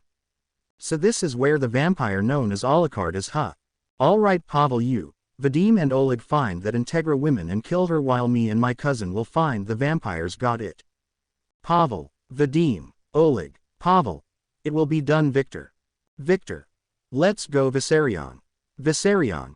Yes, let's find the one who killed cousin Joshua. The 5 walk through the front of the manor and go their separate ways, as Victor and Viserion go find Izuku and Alucard, while the trio go find Integra. We see Pavel running through the halls, slicing through the security guards with ease while slicing bullets in two as Vadim punches holes and rips guards apart with his bare hands. Meanwhile, Oleg and his giant Rottweiler are in the back watching this happen, not getting involved until a guard sneaks up behind him and tries stabbing Oleg, only for his dog to bite into the guard's chest and tear a large chunk of flesh off, killing the guard as Oleg pets his Rottweiler. Oleg. Good boy. Meanwhile, we see Integra in the meeting room listening to the others arguing, as she sighs and lowers her head until she and the other head gunshots close by. Representative. What's going on outside? Integra. Calm yourselves, everyone. Integra presses a button to get in contact with the head of security as she hears gunshots and screaming in the background and the sound of ghouls, as she and everyone else are shocked and worried. Beatrice. I'm sorry, but are we currently under attack? Integra. Everyone calm down, we'll be fine as long as we stay in here. Random. What about what's going on outside? Integra. Walter. Walter. Yes, ma'am. Walter walks out of the room, confusing everyone except Integra. Beatrice. What's he gonna do, serve the intruders tea? Integra. No, he and some assets of mine will handle this situation, just wait and stay calm. We see Walter walking down the hallway headed towards the commotion out here, but then he stops as he hears something in the vent coming down as he prepares to attack, only to see Toga and Sarah's fall out the vents and hit the floor. Toga. Perfect landing. Sarah's. Groan my head. Walter. Glad to see you too. Sarah's. Walter, what's going on? We heard gunshot. Walter. It appear we are under attack. Toga. Does that mean we can spill blood? Walter. Yes, it does. Toga. Let's go. Toga runs towards the sound of gunshots until Walter wrapped her legs up in strings and pulled her back. Walter. Have you forgotten that you are not invulnerable to gunfire? Toga. But I'm fast. Walter. We need a plan and I have one, listen you two. Walter discusses the plan with the two as we see the Russian trio searching for Integra while taking out any guards that get into their way. Vadim. Where the hell is that bitch? Oleg slaps Vadim upside his head as Vadim growls at Oleg, whose Rottweiler growls at him. Oleg. Stop disrespecting women. Vadim. What, it's true she's a bi. Oleg slaps Vadim into the wall, leaving a crater behind him as Vadim is still conscious but pissed. Oleg. Stop disrespecting women. Vadim. Big dumb brute. Pavel. Both of you shush, you might give away our position. Walter. No need. The three look over to see Walter walking down the hall towards them. Pavel. The butler. Vadim. Ha ha ha, seriously, they sent the butler out to stop us. Oleg. Makari. UBIYSTVO, kill. Oleg sends his Rottweiler Makari at Walter as Makari runs at Walter and lunges at him as Walter stands there unfazed and simply moves his fingers as 7 strings move to the left, right, up and down, slicing Makari into pieces, shocking Oleg. Oleg. Makari. Walter. Sorry, but I'm not a fan of dogs, I'm more of a cat person myself. Oleg in a fit of rage grabs a ghoul by the head and throw it at Walter, only for Walter to slice the ghoul into pieces as blood flies everywhere, but the ghoul was a cover-up as Oleg was right behind the ghoul with his fist cocked back as he threw a punch at Walter, who simply moves his fingers, slicing plebe fist off with 3 strings. Oleg. Gah. Oleg stumbled back and fell to his knee as Vadim and Pavel jump over Oleg as Pavel spins midair towards Walter, who jumps back as Vadim throws a punch, but Walter creates a spider web made of strings blocking Vadim's punch. The 3 step back and look at Walter, who had a smirk on his face. Vadim. What's so funny, old man? You're outnumbered, you'll wear yourself out eventually.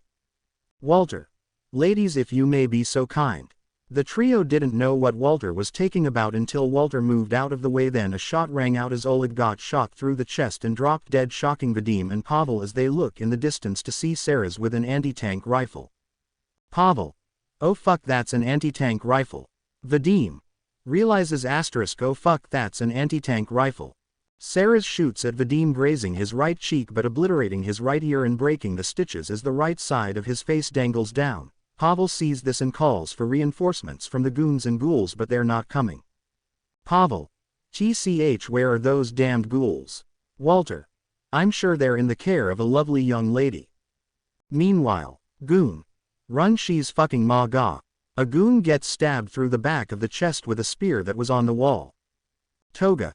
Ha ha ha ha. Toga is running through the halls laughing and slicing heads off and spilling guts as she's currently in a blood frenzy, having the time of her life. A ghoul tried to shield bash Toga, but she jumps on top of the shield and stabs the ghouls in between the eyes, then front flips on the floor and dashed past 3 ghouls, slicing through them like butter. Then a ghoul shoots at Toga, but she dashed at the ghoul while slicing bullets in half, and once she reaches the ghoul she backhands it as its head explodes all over the place. Toga throws a barrage of throwing knives at the ghouls and goons as her blades stab right through the ghouls, killing them. Toga. I am having so much fun. While Toga deals with the ghouls, we cut back to Vadim and Pavel, who are sweating bullets, wondering what to do, until Sarah's took another shot, blowing Pavel's left foot off, sending him to the ground as Walter walks towards the two. Walter. Well gentlemen, it was nice knowing you, but it's time for me to take out the trash. Vadim. Hey, well, ain't you the definition of classy, huh, old ma? Vadim couldn't finish his sentence as Walter slit his throat using his wires as Vadim dropped dead. Then Pavel got up, leaned against the wall and glared at Walter and jumped at him. Pavel. UMRI starry UBLYUDOK, die you old bastard. Before Pavel could reach Walter, both of his arms were sliced off and then his right leg and finally his head as his body parts hit the ground, staining the carpet floor. Walter. Miss Integra is not gonna like this mess. Sarah's. At least we got the guys behind the attack. Walter. Indeed, I'll go check on Miss Integra. You go and help Toga, will you? Sarah's. Yes sir. Sarah's runs off to go help Toga while Walter walks back to the meeting room to see if Integra is okay. Meanwhile, down in the manor we see Izuku sitting in silence, still listening to his music. Izuku. Such a soothing song. Izuku twirls his wine glass around in his hand, then takes a sip and smiles until his wall blew open, sending debris everywhere as his smile turns into a frown. Izuku sees the two cousins walk into his dark room and see Izuku not thinking much of him. Victor. You are no Alucard. Who are you? Izuku. What business do you have with Master Alucard? Victor. Master Alucard, huh? Viserion. We don't have time for this. Walks off. Victor. Agreed, walks off. Let's. Izuku. So you're Joshua's cousins.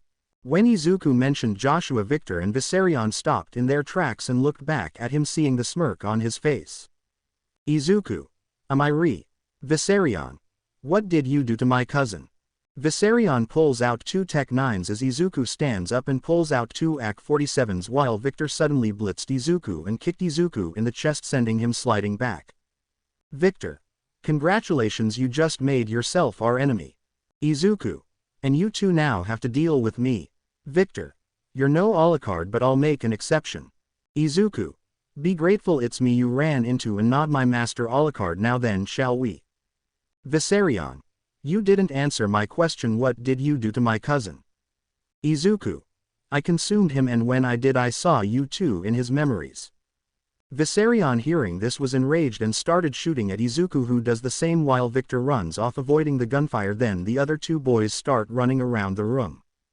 Izuku and Viserion are running and gunning at each other, but Victor rushes Izuku and spin kicks him in the face, sending Izuku crashing into the wall, only for Izuku to spring off the wall at Victor as Izuku starts shooting at him, but Victor blitzes out of the way of the bullets and right next to Izuku as Victor grabs the back of Izuku's head and smashes him into the ground, putting a crater in the ground, but Izuku grabbed Victor by the throat and threw him into Viserion, sending the two rolling along the floor. Viserion gets back up and shoots at Izuku, who does the same while Izuku gets shot and keeps moving, but Viserion has to dodge the bullets. Victor gets back up and grabs Izuku's record player disc and throws it at him as it slices Izuku's left hand off, making him drop one of his guns. Viserion sees this and rushes Izuku while shooting him, putting bullets in him, but he's still standing as Izuku shoots at Viserion and blows his right arm clean off. Viserion. AAAAGH. Victor. Viserion. Victor, now angry, runs in at Izuku and pulls out a medieval sword and tries to slice Izuku's head off, but Izuku bites the blade and looks at Victor, seeing the surprised look on his face as Izuku smirks. Izuku. Gotta do better than that. Izuku breaks the blade with his teeth, then knees Victor in the gut, making him cough up blood, shocking Viserion as Izuku regenerates his arm and grabs Victor a face and smashes his head into the ground, cracking the back of his skull. Viserion. Victor. Viserion grabs one of his Tech 9s and looks back at Izuku, only to see him up close in person with a smile on his face. Izuku. Say hi to Joshua for me. Viserion. Basta blag. Viserion gets impaled by Izuku's shadow and is slowly consumed as Victor hears his cousin's screams of sheer pain, putting fear in Victor, who crawls backwards away from Izuku. Viserion. Victor, cousin. Help. Me. Please. Then Viserion was consumed by Izuku, who then turned his attention towards the now scared Victor. Izuku. You said you wanted to battle with my Master Alucard, right? Victor. I. Izuku. Oh, don't suddenly get scared with me now, come on, you said it yourself, you wanted to battle Master Alucard, didn't you? Izuku started to release some of his aura, scaring Victor even more as he crawled back all the way until his back hit the wall as he stared at Izuku in pure fear. Izuku, you think you can defeat Master Alucard, yet you fear me. My mere presence makes you quake. Let me show you what a fraction of his power looks like. Shadow. Then a pair of red eyes appeared in the darkness of the room as the shadows arises and started to take a form as Victor saw this happening. Victor. What's happened? Izuku. I'm gonna give you to the count of 5. When I reach 1 you better be out of my sight. 5, 4. Victor got up and ran for the hole he came through, but the darkness blocked his path as multiple eyes appeared and glared into Victor's soul, making him scream and run away. Then the shadows took form as a shadow steed rushed out next to Izuku. Izuku got on top of his shadow horse and plunged his hand into the shadow horse, pulling out a long wooden pike. Then Izuku chased after Victor, who found the stairs and ran upward thinking he'll escape. Victor. I'm gonna make it. I'm gonna make it. I'm ga. Victor was impaled through the back as Izuku got off of his shadow steed and walked towards Victor, who saw Izuku's face of disappointment. Izuku. You come into my room talking so high and mighty, and yet you run the moment I eat your cousin. No remark about revenge or nothing. Guess I got my hopes up for nothing. You're just a bitch. Izuku snaps his fingers as his shadow horse face suddenly burst open, revealing rows of sharp teeth as the shadow horse speeds towards Victor and eats him alive, staining the floor red with blood as Izuku smiles sadistically and chuckles. Izuku. My what a nice little morning surprise. It's now nighttime as we see a helicopter flying into Russia, and on board are Izuku, Ceres and Toga, headed towards the mansion of the vampire mafia boss. Toga. What's Russia like? I heard it's super cold. Ceres. Snowstorms are the worst out here. Izuku. I'm not a big fan of the cold either. Toga. Why are we out here anyway? Izuku. To end this vampire mafia boss and any others with him so we can worry about other pressing matters at hand. Toga. Other pressing matters. Ceres. What do you mean? Izuku. Izuku. You'll see once this night is over with. For now focus just you two. Toga. Hi Ceres. Got it. The helicopter flew through the air for a bit, getting as close as possible to its destination, only for a gunshot to ring out as the helicopter pilot got sniped through the window, causing the helicopter to spiral out of control. Toga. We're going down. Ceres. Brace for impact. The two girls hold onto something, preparing for a crash landing, but Izuku gets up and walks over to the two, then picks them up, putting them over his shoulders. Then he drops straight down to the ground as he smiles while Ceres and Toga scream at the top of their lungs, thinking they'll all die, only for Izuku to gently land on the ground. Izuku. We're here safe and sound. Toga. How did you do that? Izuku. I just floated down slowly. Ceres. Why didn't you give us a warning? Izuku. Why not? Ceres. Sigh, at least we're alive. Boom. The three look over to see the helicopter had crashed and exploded as they look around, not sure where to go now. Toga. Okay, where now? Ceres. The map was in the helicopter. Toga. So basically we're lost. Ceres. Don't worry, I know what. Izuku. Where are you going? Izuku. I'm gonna take a walk. Toga. Huh? You don't even know where you're going. Izuku. Why not explore our surroundings, see what's in store for us? Izuku starts walking as Ceres tried to stop him, but she couldn't as she sighs and follows him. Then Toga, with little to no choices, follows the two as well. Meanwhile, at a big mansion, we see the Russian mafia boss in his seat with a glass of wine and his son sitting in front of him. My son. I have terrible news. What is it, father?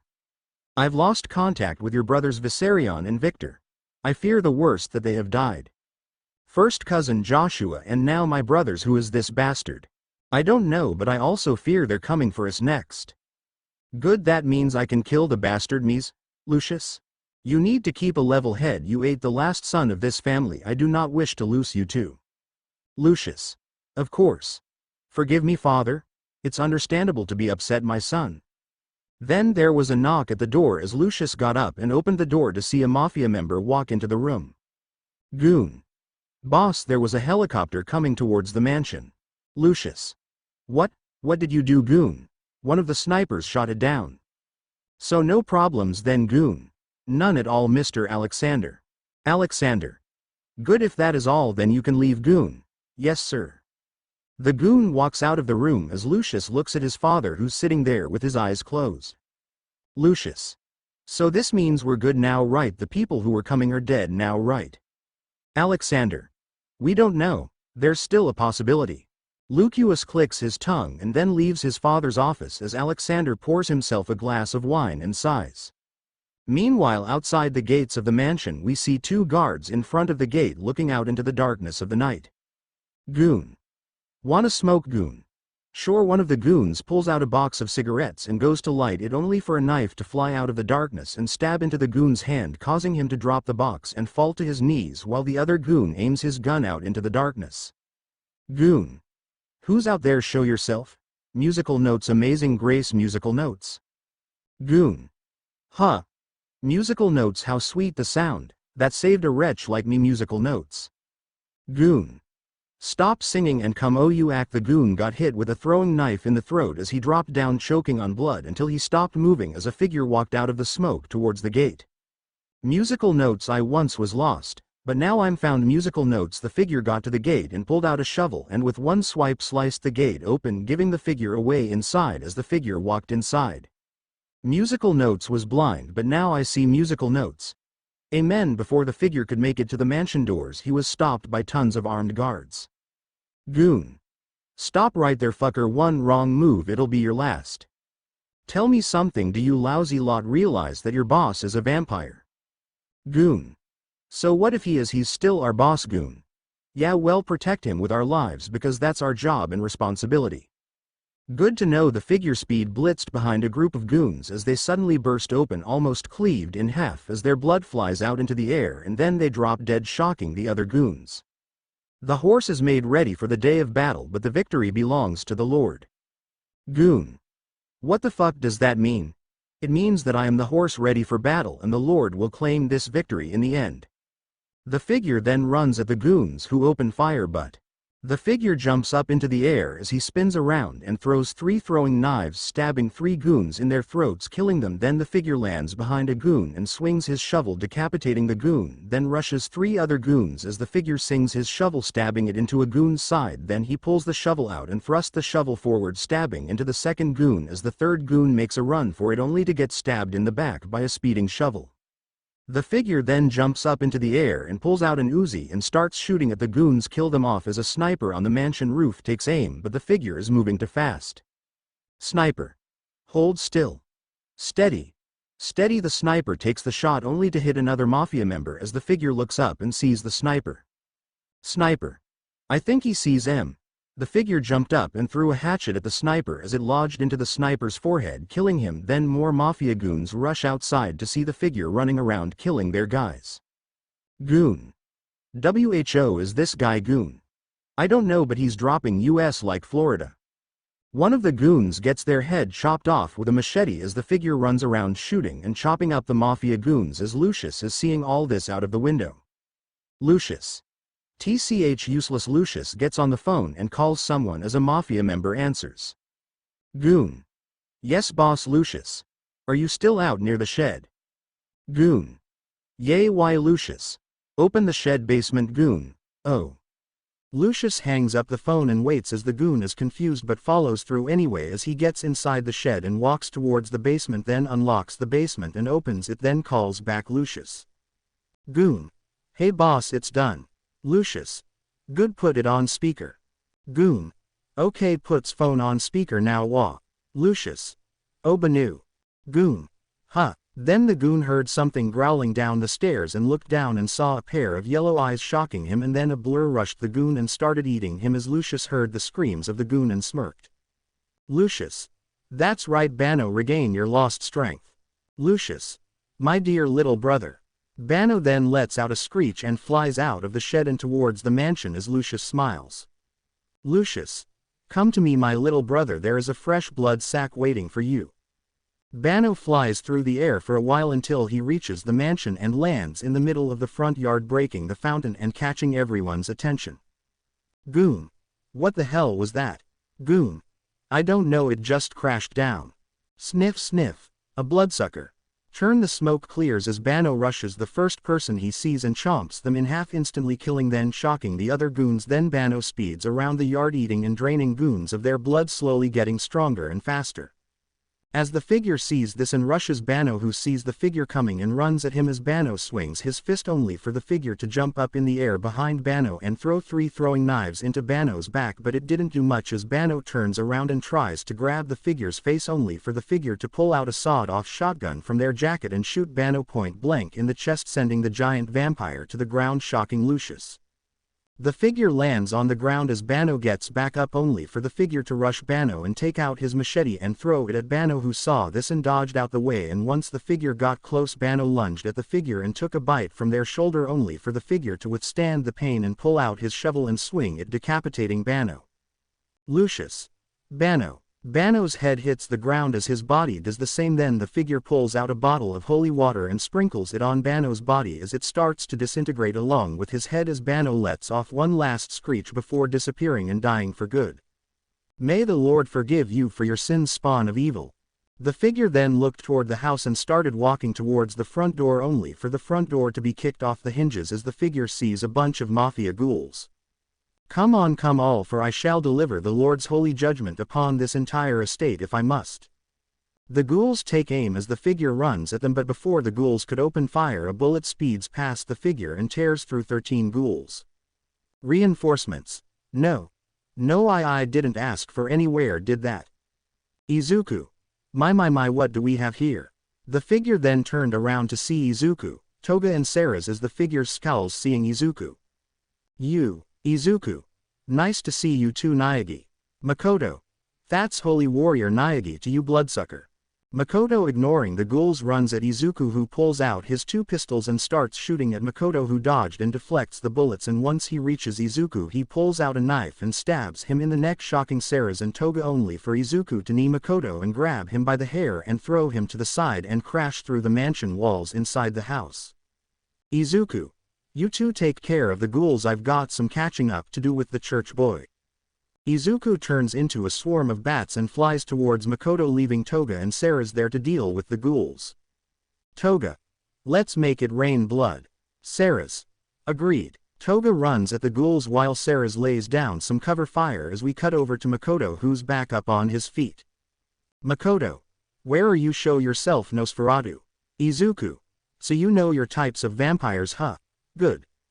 Izuku reforms behind Makoto, who senses Izuku is behind him as he pulls out a katana and swings it only for Izuku to walk back into the shadows, dodging the attack, playing with Makoto. Izuku. Hehehehe. Makoto. I came here for only 2 vampires, but now that you're here seems I'll have to put that to the side. Izuku. Good, because we've got lots of catching up to do. Izuku then re-emerges from out the shadows and takes a shot at Makoto, who slicked the bullet in half and rushed Izuku, who pulls out 2 combat shotguns and shoots them, sending Makoto back only for him to backflip and throw one of his katanas at Izuku as it stabbed him in the chest, making him stagger backwards. Makoto. No matter how strong and resilient you are, in the end all you demons bleed. Izuku. Is that so? Well then. Izuku. Come and test your luck, church boy.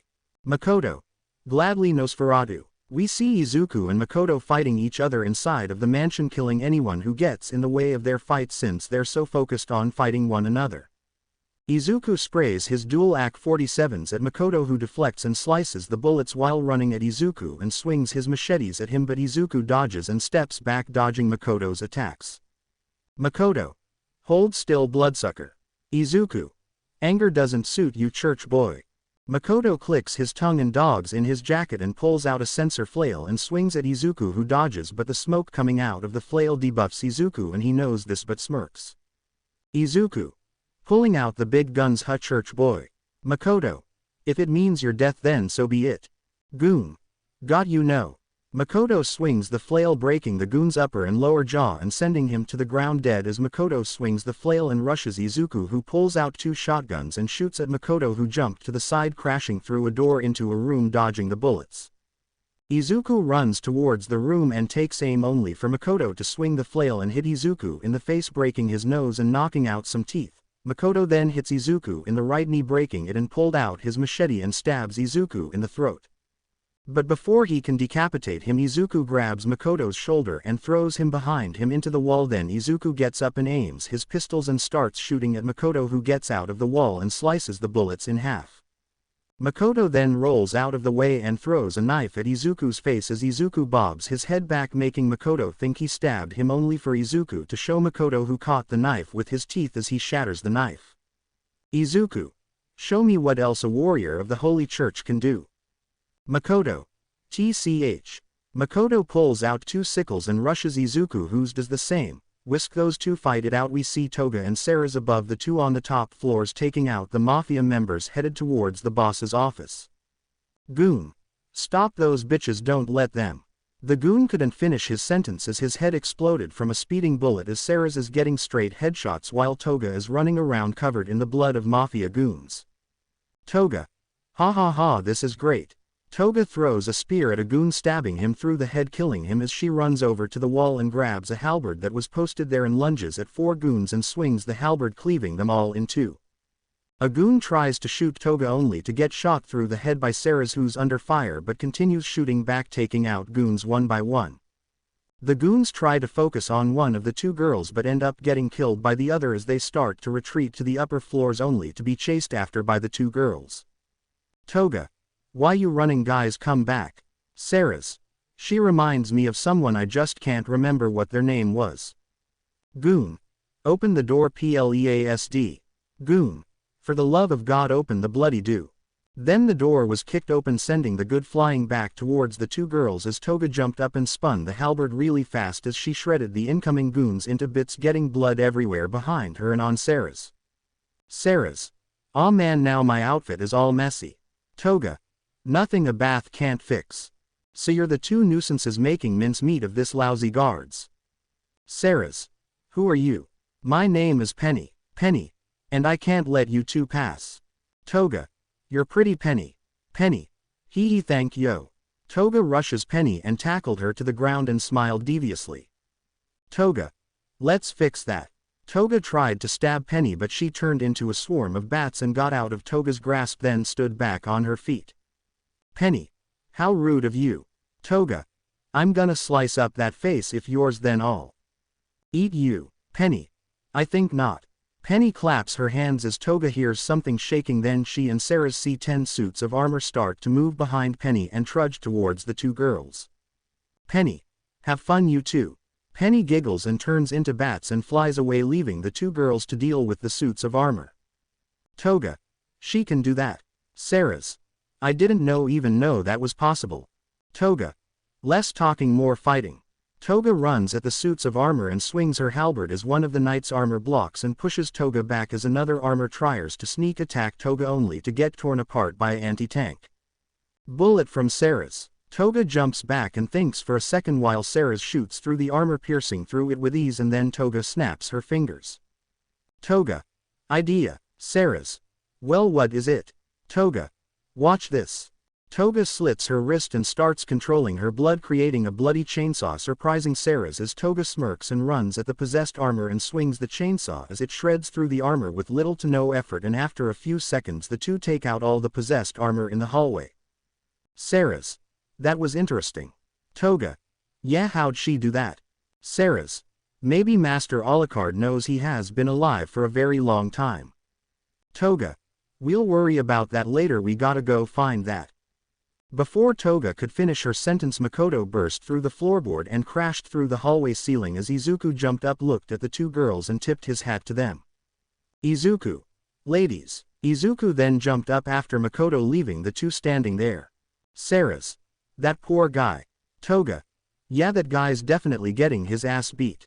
We cut back over to Makoto, who's now on the 8th floor, as he gets up and sees guards everywhere as they take aim at him, but before they can say or do anything, Izuku jumps through the hole and enters the 8th floor and without hesitation starts shooting at Makoto, who uses a goon as a human shield. Izuku. My using another person as a shield, how unholy of you. Makoto. This entire mansion is full of sinners waiting for God's judgment, I'm just sending them there early.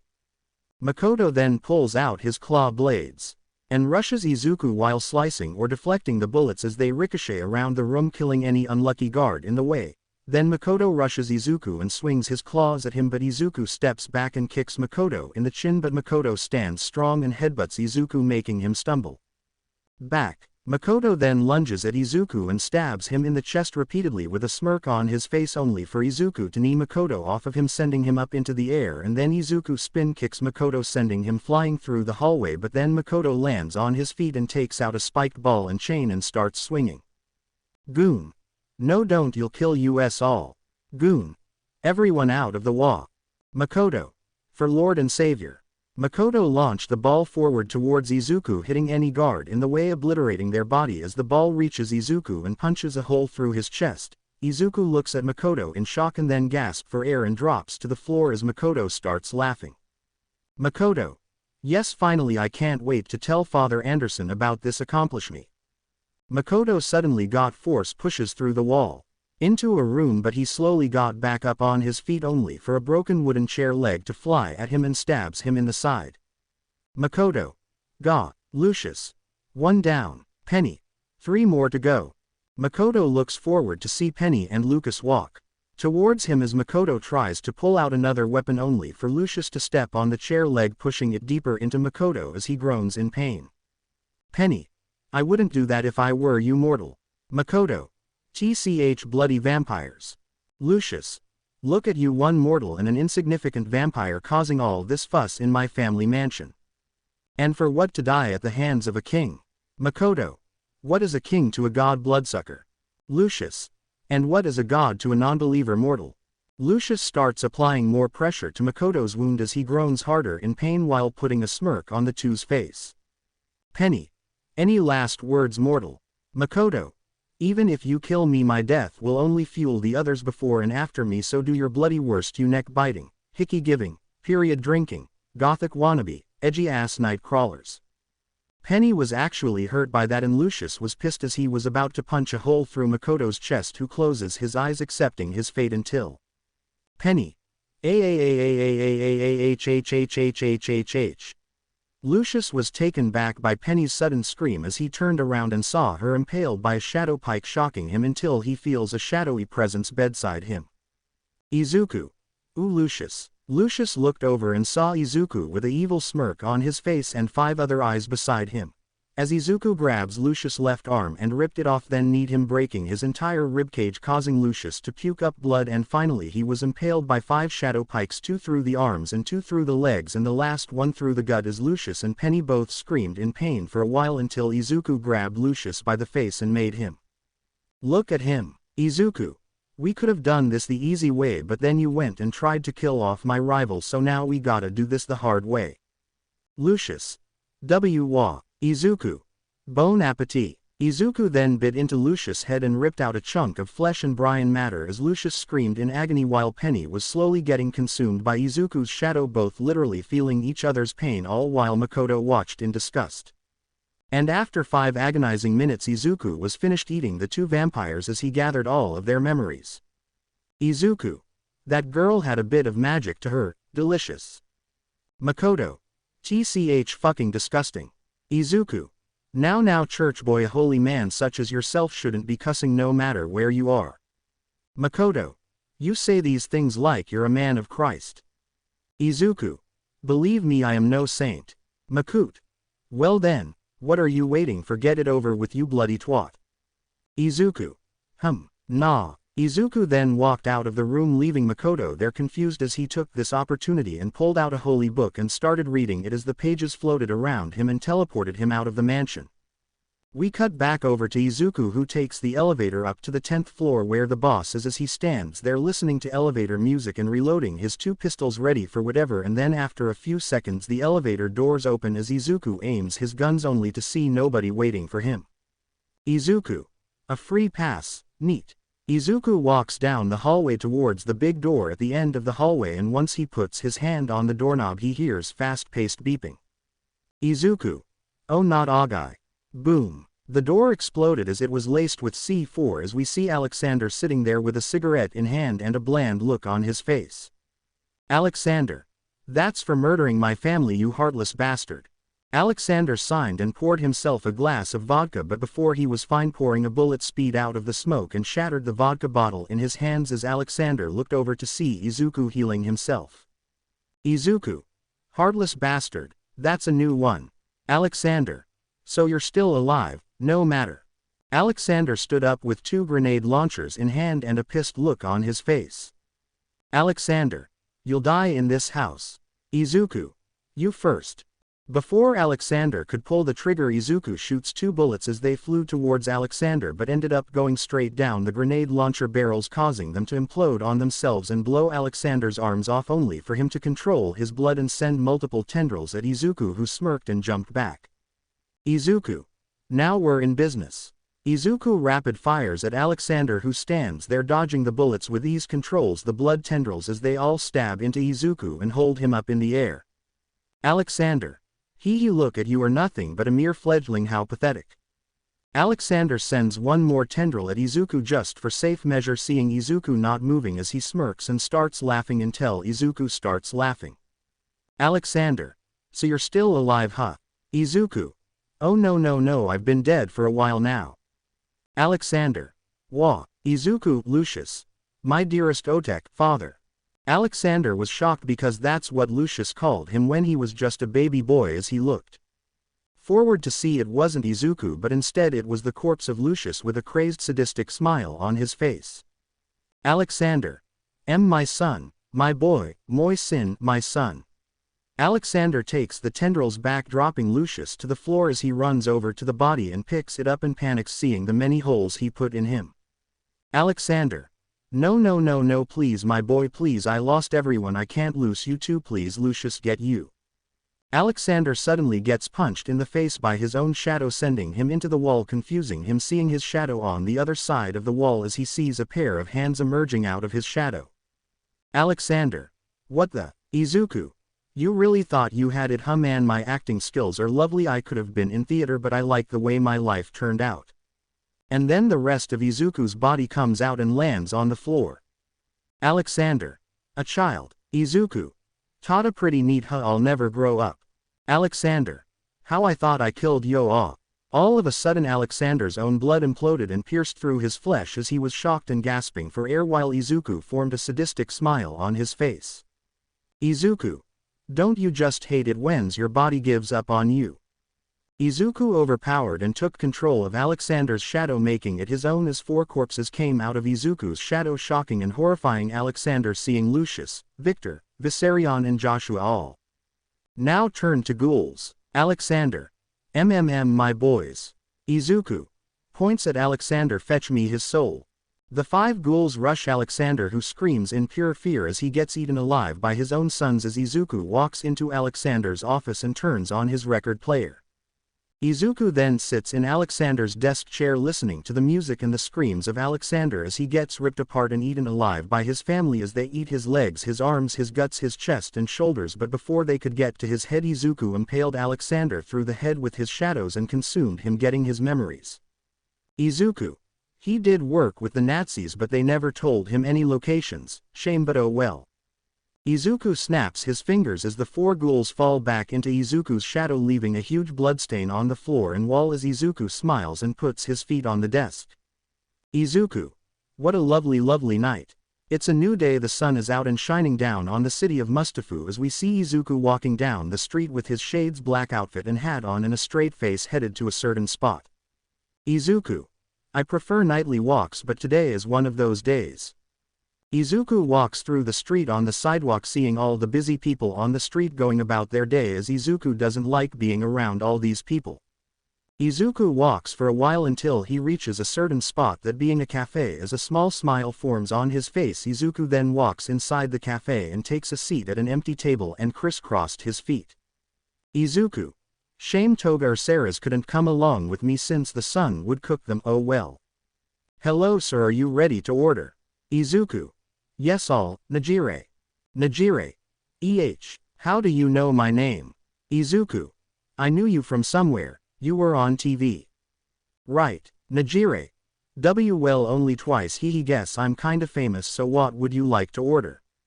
Izuku, a latte, extra cream light on the sugar and 2 scoops of caramel. Najire, hi, coming right up. Najire walks off as Izuku sits there staring at the door, waiting, knowing someone he knows will arrive, and after 10 minutes he was right as a group of girls walk into the cafe, but out of all of them 4 of them he knew best. Mina, So girls, how's it going with your lives? Gimme the tea. Uraraka. Not much. Jiro. Nothing has changed. Toru. Bored. Mina. What about you girls? Izumi. It's alright. Katsumi. Fine. Shoka. Quiet. Momo. Okay. Mina. That's it, no spice, no drama, nothing. Katsumi. Nope. Mina. Grown, come on Toru, you gotta have something. Toru. Sorry, life's been calm and good. Mina sighs and talk about something else as Izuku glares at the 4 girls that caused him so much problems before he became what he is now. Izuku. 3 of them abused me while 1 played with my emotions. I'm sure you can guess who. Sigh. Najire. Here you are, sir. Najire puts Izuku's order on the table as he smiles and tips his hat to her, making her giggle, and walks off, catching Mina's attention. Mina. Whisper, ladies, look, it's that hot guy again. Toru. Whisper, oh my god, it is. Jiro. All black isn't my style. Uraraka. I wonder what his job is, his outfit is so clean. Shoka. Agreed. Katsumi. Not my type. Momo. Me neither, I'm not into all that. Izumi. Yeah, feels like he radiates negative energy. Mina. I dare you to go talk to him, Izumi. Izumi. What, no way, look at him. The girls look in Izuku's direction as he sees them looking at him and smirks as he lifts his shades up, revealing his crimson red eyes, surprising the girls. Izuku. Mina, Toru, Jiro, Momo, Uraraka. Katsumi. TTCH, weirdo. Shoka. You're blushing. Katsumi. Shut up, icy hot. Mina. Izumi, you gotta go talk to him. Izumi. Still no. Mina. Can you do it for me? Izumi. No. Mina. Fine then, I'll go talk to him myself. Mina gets up and walks over to Izuku, who's sipping his latte, until Mina sits down in front of him and smiles. Mina. Hello. Izuku. Hello to you too, pink girl. Mina. My name's Mina Ashido. Izuku. Pink girl sounds better. Mina. Sure, anyway, can I chat with you? Izuku. Of course, what do you want to talk about? Mina. Well, why are you here alone? Why do you order the same things every time, and are you single? Izuku. I'm here alone because my girlfriend is busy. Why I order the same thing is because it's good, and yes, I have a girlfriend too, in fact. Mina. Oh, well, how about your life story? What was your past like? Izuku. Terrible. Next question. Mina. Oh, what's your family like? Izuku. New one or old one? Mina. What? Izuku. New family or old family? Mina. Your old one. Izuku. My old family died along with all the good memories I spent with them. Mina. Jesus W. What about your new family? Izuku.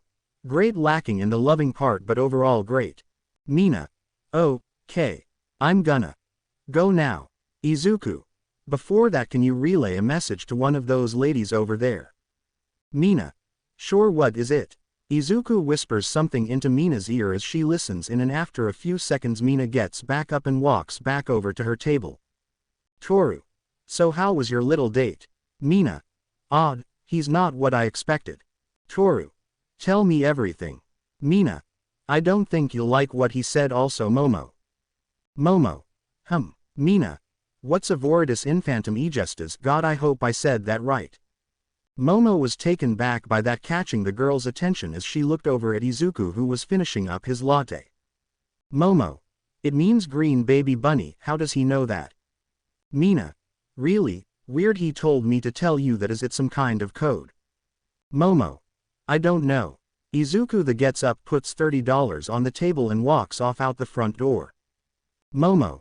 That was a nickname I gave my dear Izuku. How does this fucking weirdo know that I'm going to the bathroom? Mina. Okay. Momo gets up and heads towards the bathroom and into one of the stalls as she takes out her phone and calls someone. Enforcer. Ma'am. Momo. Do you know where I am? Enforcer. Inside of a cafe. Momo. Okay, I need you to find a guy in a fancy all-black outfit with a black hat. It shouldn't be too hard to find him. Enforcer. Okay, what else? Momo. Take him to the warehouse. Enforcer. On it, ma'am. Hangs up. Alright fellas, let's move it. Then a blue van drives onto the street and searches for Izuku, which didn't take that long as they see him walking down the street. Izuku can feel that he's being followed, so he thinks for a few seconds and gets an idea as he walks down a less populated street as the enforcers follow him and wait until it's clear, and once they swerve in front of Izuku and open the slide-in door and grab him, then throw him inside the van and then get back inside and drive off. Inside the van, two guys hogtie Izuku's arms and legs, making sure he doesn't try and get away, but Izuku isn't even resisting, kinda confusing the guys, but they don't care since it makes their job easier. The drive was 43 minutes until they reach the warehouse and park inside and put a sack over Izuku's head, then get out and put him in a chair and wait for Momo to arrive. Enforcer: what do you think the deal is with this guy? Enforcer: who knows, probably pissed off Mr. Yaoyorozu or something, who knows. Enforcer: and who cares, as long as I get paid I'm not complaining. Enforcer: who wants to play blackjack? Enforcer: ready to lose all your money again, I see. Enforcer: you're on. The group of enforcers walk over to the game table and start playing blackjack while Izuku sits there in silence waiting for whoever to arrive. The hours pass as it goes from morning to afternoon. Then the sound of the warehouse garage opening was heard as the enforcers got up and stood at attention. Then a white Rolls-Royce drove into the warehouse and parked on the side as four guards and Momo get out and walks towards Izuku. Momo: take the sack off his head. One of the enforcers takes the sack off of Izuku as he sees Momo glaring at him. Izuku: so how are you, little girl? Momo: for someone who just got kidnapped you're surprisingly calm. Izuku: I live an eventful life. Momo: I see. Mind telling me how you know about my Voridus Infantum Egestas? Izuku: well, your little Voridus Infantum Egestas is now a big boy who's out living life to his fullest, free of responsibility. Momo grabs Izuku by the jaw and forced him to look at her as he sees her angry glare. Momo: tell me where my property is. Izuku: my property is such a strong word. Momo: answer my question, where is he? Izuku: who? Momo: Izuku Yagi. Where is my Voridus Infantum Egestas? Izuku: doesn't ring a bell.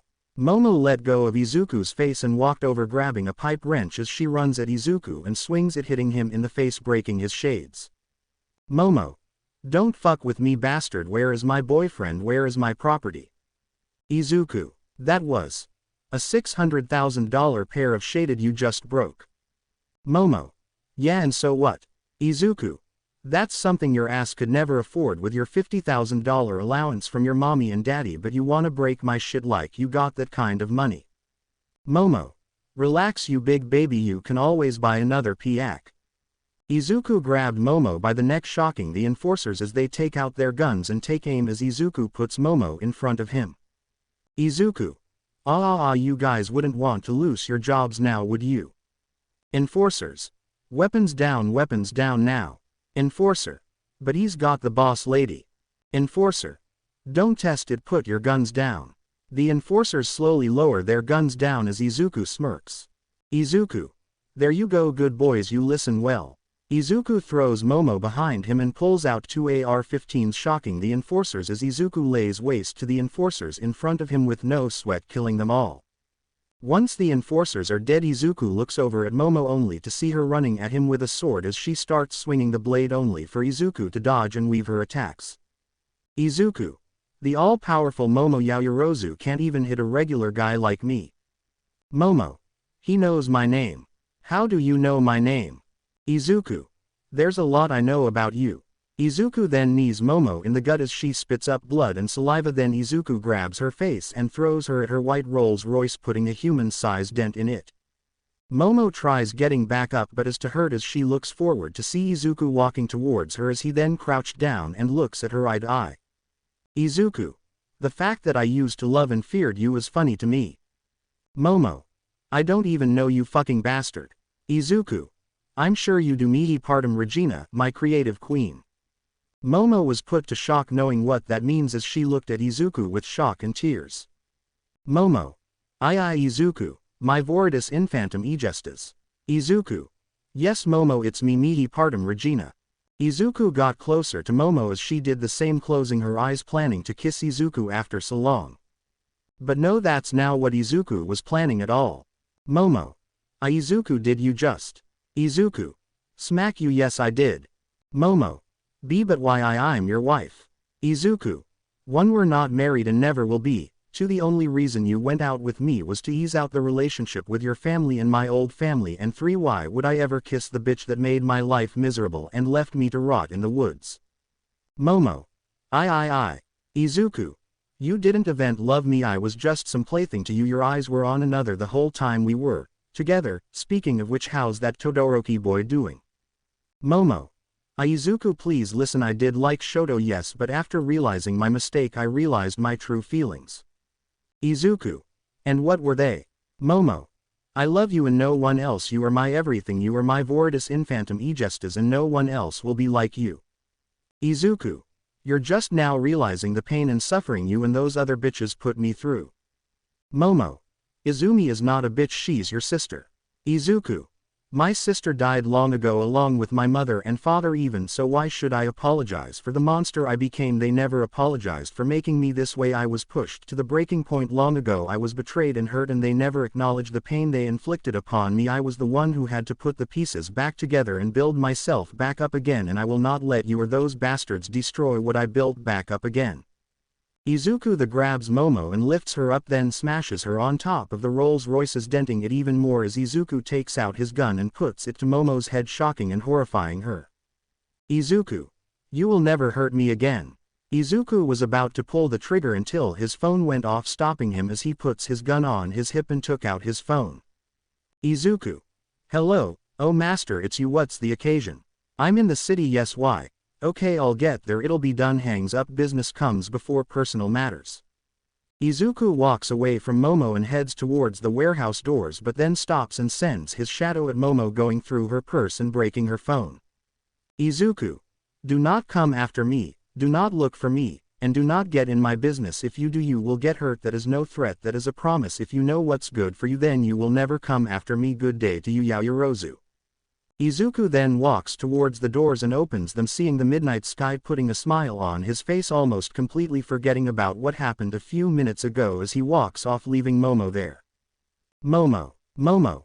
What have we done? My actions turned a kind person into someone so different.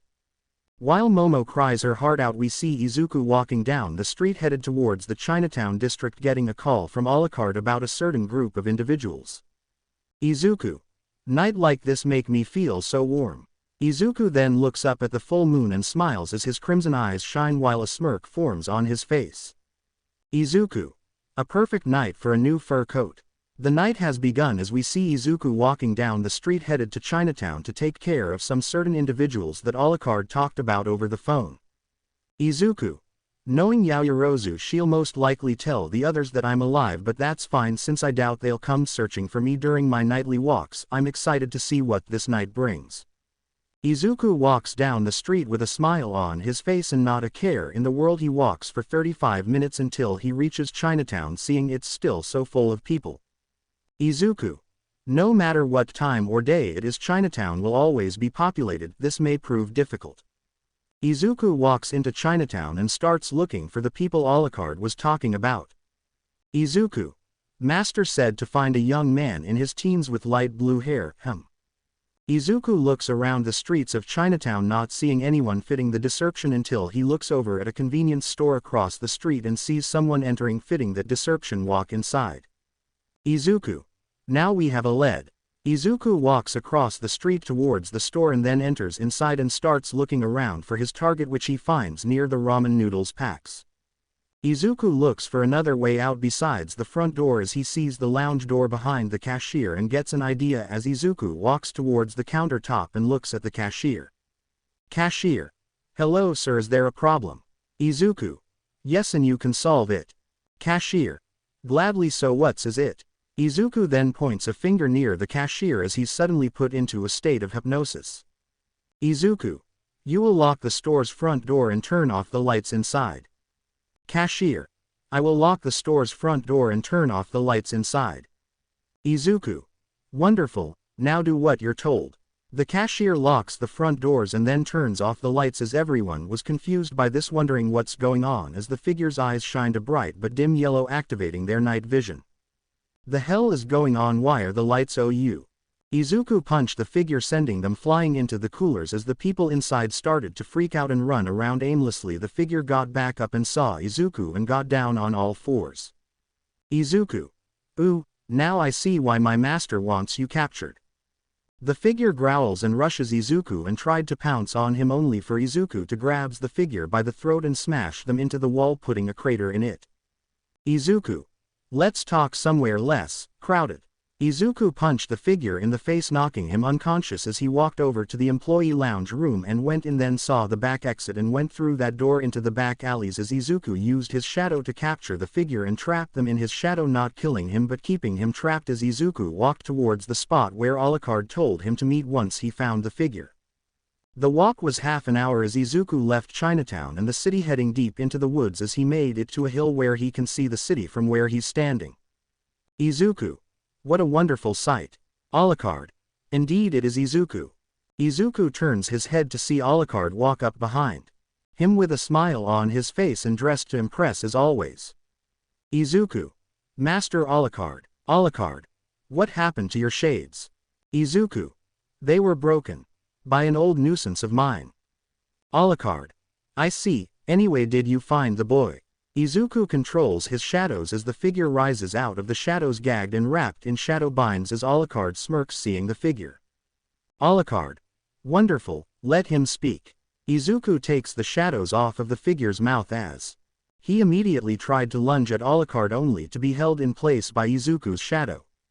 Bastard vampire, too cowardly to face me yourself, so you send a whelp in your place. Alucard. Seems all you furballs know who I am, right? Hayden. Hayden. How do you know my name? Alucard controls his shadow, forming a shadow hound head as the head spits up a werewolf head, shocking and horrifying Hayden. Alucard. Your friend here was very talkative. Hayden. Why you bastard? Hayden got pissed and broke free from Izuku's shadow, shocking Izuku as Hayden transformed into a werewolf. Hayden let out a howl as Alucard smirks and took out his pistol, then shot Hayden in the chest, making him stumble backwards toward the edge of the cliff as he looks at his bullet wound and sees it's a silver bullet. Hayden. SSSS silver. Hayden then fell off the edge of the hill, falling to the forest grounds, leaving Alucard and Izuku, who was shocked even though he knew Hayden was a werewolf by his behavior at the store. He just wasn't expecting to see his transformation. Alucard. An amazing yet fearful sight to behold. I know I was shocked the first time as well. Izuku. Izuku. Werewolves do exist. Alucard. That they do. Here. Alucard gives Izuku a special type of dual pistols that only shoots silver bullets in times like this. Alucard. They're designed specifically to kill werewolves. Izuku. Thank you, master. Alucard. And I'm sure you don't need these, but here. Alucard also gives Izuku 2 silver blades, just like the pistols are made for killing werewolves. Izuku.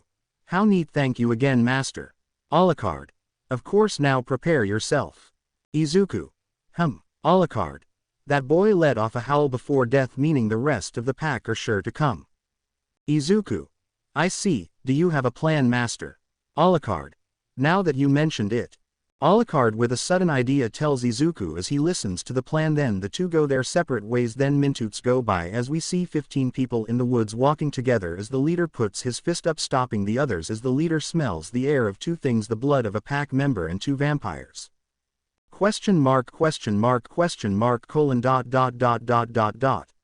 Hunt them down. The 15 people then transform into werewolves and run off into the forest in search of Izuku and Alucard, while the leader stands there with 4 of his elites. Go, my golden fangs, go and find your brother's killer. The 4 werewolves turn into dire wolves and then run off to go find Izuku or Alucard as the leader stays in his spot and waits for his pack to retrieve the 2 corpses. We cut over to 4 werewolves on the ground sniffing for one of the 2, only to find nothing yet as one of them sniffs around near a tree, not finding anything, but as he stands up he sees an eye staring at him, shocking the werewolf as the eye explodes and a shadow pike speeds forth and impales the werewolf through the heart as the werewolf howls in pain and dies. Which the other 3 heard and looked over, but before they could do anything 3 more crimson eyes opened up in the darkness and explodes as shadow pikes speed forth and stab through the werewolves' hearts, killing them, shocking to other werewolves hearing the howls of pain, and then silence as the leader does account 11 pack mates. We cut over to one werewolf who's running through the forest trying to find Alucard or Izuku until the werewolf stops and sniffs the air catching a scent, but before it could figure it out, Alucard's arm popped out of the bushes and shot the werewolf through the head, killing it as the others nearby heard the gunshot and rushed towards the location.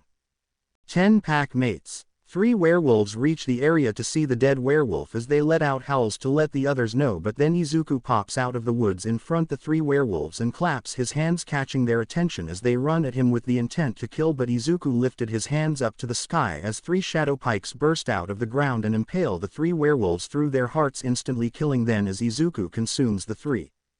7 packmates. Izuku was about to walk into the forest bushes until a dire wolf rushed him and bit into his torso and ragdolled him around, then threw him at a tree as Izuku was stabbed by the tree branch dangling from the branch. Izuku. Now that's just rude. He's still alive. Izuku. A white dire wolf, so you must be Reggie. Reggie goes into his human forms and glares at Izuku, not saying anything as he pulls out a crossbow and shoots it as the arrow bolt flies through the air towards Izuku, who just turned into a swarm of bats. Dodging the arrow bolt, Izuku the reformed and started to regenerate, but Reggie went back into his werewolf form and rushed Izuku. Reggie ran at Izuku and tried to slash him in half, only for Izuku to duck and pull out the dual silver blades and stab them into Reggie, who howled in pain but was still alive as he backhanded Izuku away, sending him sliding backwards. But while sliding, Izuku pulled out the 2 wolf killers and shoots silver bullets at Reggie, who shrunk down to his normal wolf form, dodging the bullets and jumping back into the forest as Izuku finished regenerating and dusted himself off. Izuku. How exciting. Izuku stood there in that spot and waited as he heard 2 rushing his way as Reggie and another elite lunged at Izuku, who back-flipped out of the way and saw the other elite in his gray wolf form. Izuku. Who are you supposed to be? I guess I can tell you before we kill you. The name's Easton. Izuku. For a werewolf you seem chill about this whole thing. Easton. You lose some packmates, you find new ones, it's a cycle. Reggie turns into a werewolf and runs at Izuku, who stands there as Reggie goes for a swipe with his claws, only for Izuku to jump back, then blitz Reggie and kick him in the chin, sending him up in the air as Izuku then kicks Reggie back towards Easton, who dodged and goes into his werewolf form. Easton howls, releasing a booming echoing shockwave, not affecting Izuku much as he then rushes Izuku, who pulls out his guns and shoots at Easton, who simply jumps into the air dodging the bullets, only for Izuku to dash up in the air towards Easton and stab him in the chest and neck with his silver blades as Easton howls in pain. Then Izuku smirks and sinks his teeth into Easton and starts eating him on the way down to the ground. The 2 hit the ground as Reggie gets back to the 2 and is shocked to see a chunk of Easton gone and blood of Izuku's face. Reggie goes berserk and lets out a booming howl as his muscles grow and his teeth sharpen. Reggie the blitzes Izuku and smashes his face into the ground and starts pummeling Izuku into the ground as blood flies everywhere as Reggie beat Izuku for 3 minutes until all he saw Izuku's severed head and the lower half of his body. Reggie, thinking Izuku is dead, calms down, only for Izuku's shadow to create 7 shadow pikes and stab through Reggie, who howled in pain, feeling his soul get consumed by Izuku, who regenerates his upper body and has a sadistic smirk on his face. Izuku. Oh, you wolf boys are something else. Izuku bit into Reggie, who screams the entire time, feeling unmeasurable pain from Izuku and his shadow feeling like 2 Izukus are consuming him at the same time, and after 1 minute of pain Izuku consumed Reggie's flesh and soul. Izuku then looked over at Easton, who was gone, as his smirk turned into a face of anger and disgust seeing Easton flee instead of fight. Izuku. Where did that puss go? Izuku sunk into the shadows and searched for Easton as we see Easton holding his missing shoulder in pain while trudging through the woods. Easton. If I'm gonna survive I have to regroup with the other 3 elites, then we might have a fighting chance against that guy. While Easton was thinking of a plan, he was suddenly taken out of his train of thought by a shot to his back, sending him to the ground as he turns around to see Izuku, who was not amused by Easton's cowardice. Izuku. You said you were gonna kill me, right? We'll come on, prove it, attack me, show me another form, show me those canines, wolf boy, come on, let's dance. Easton. Go away. Izuku. How disappointing. Izuku walked away from Easton, who was surprised but deep down was relieved Izuku didn't kill him until he heard the snap of fingers. Easton. Izuku. You're not worth skinning and turning into a coat.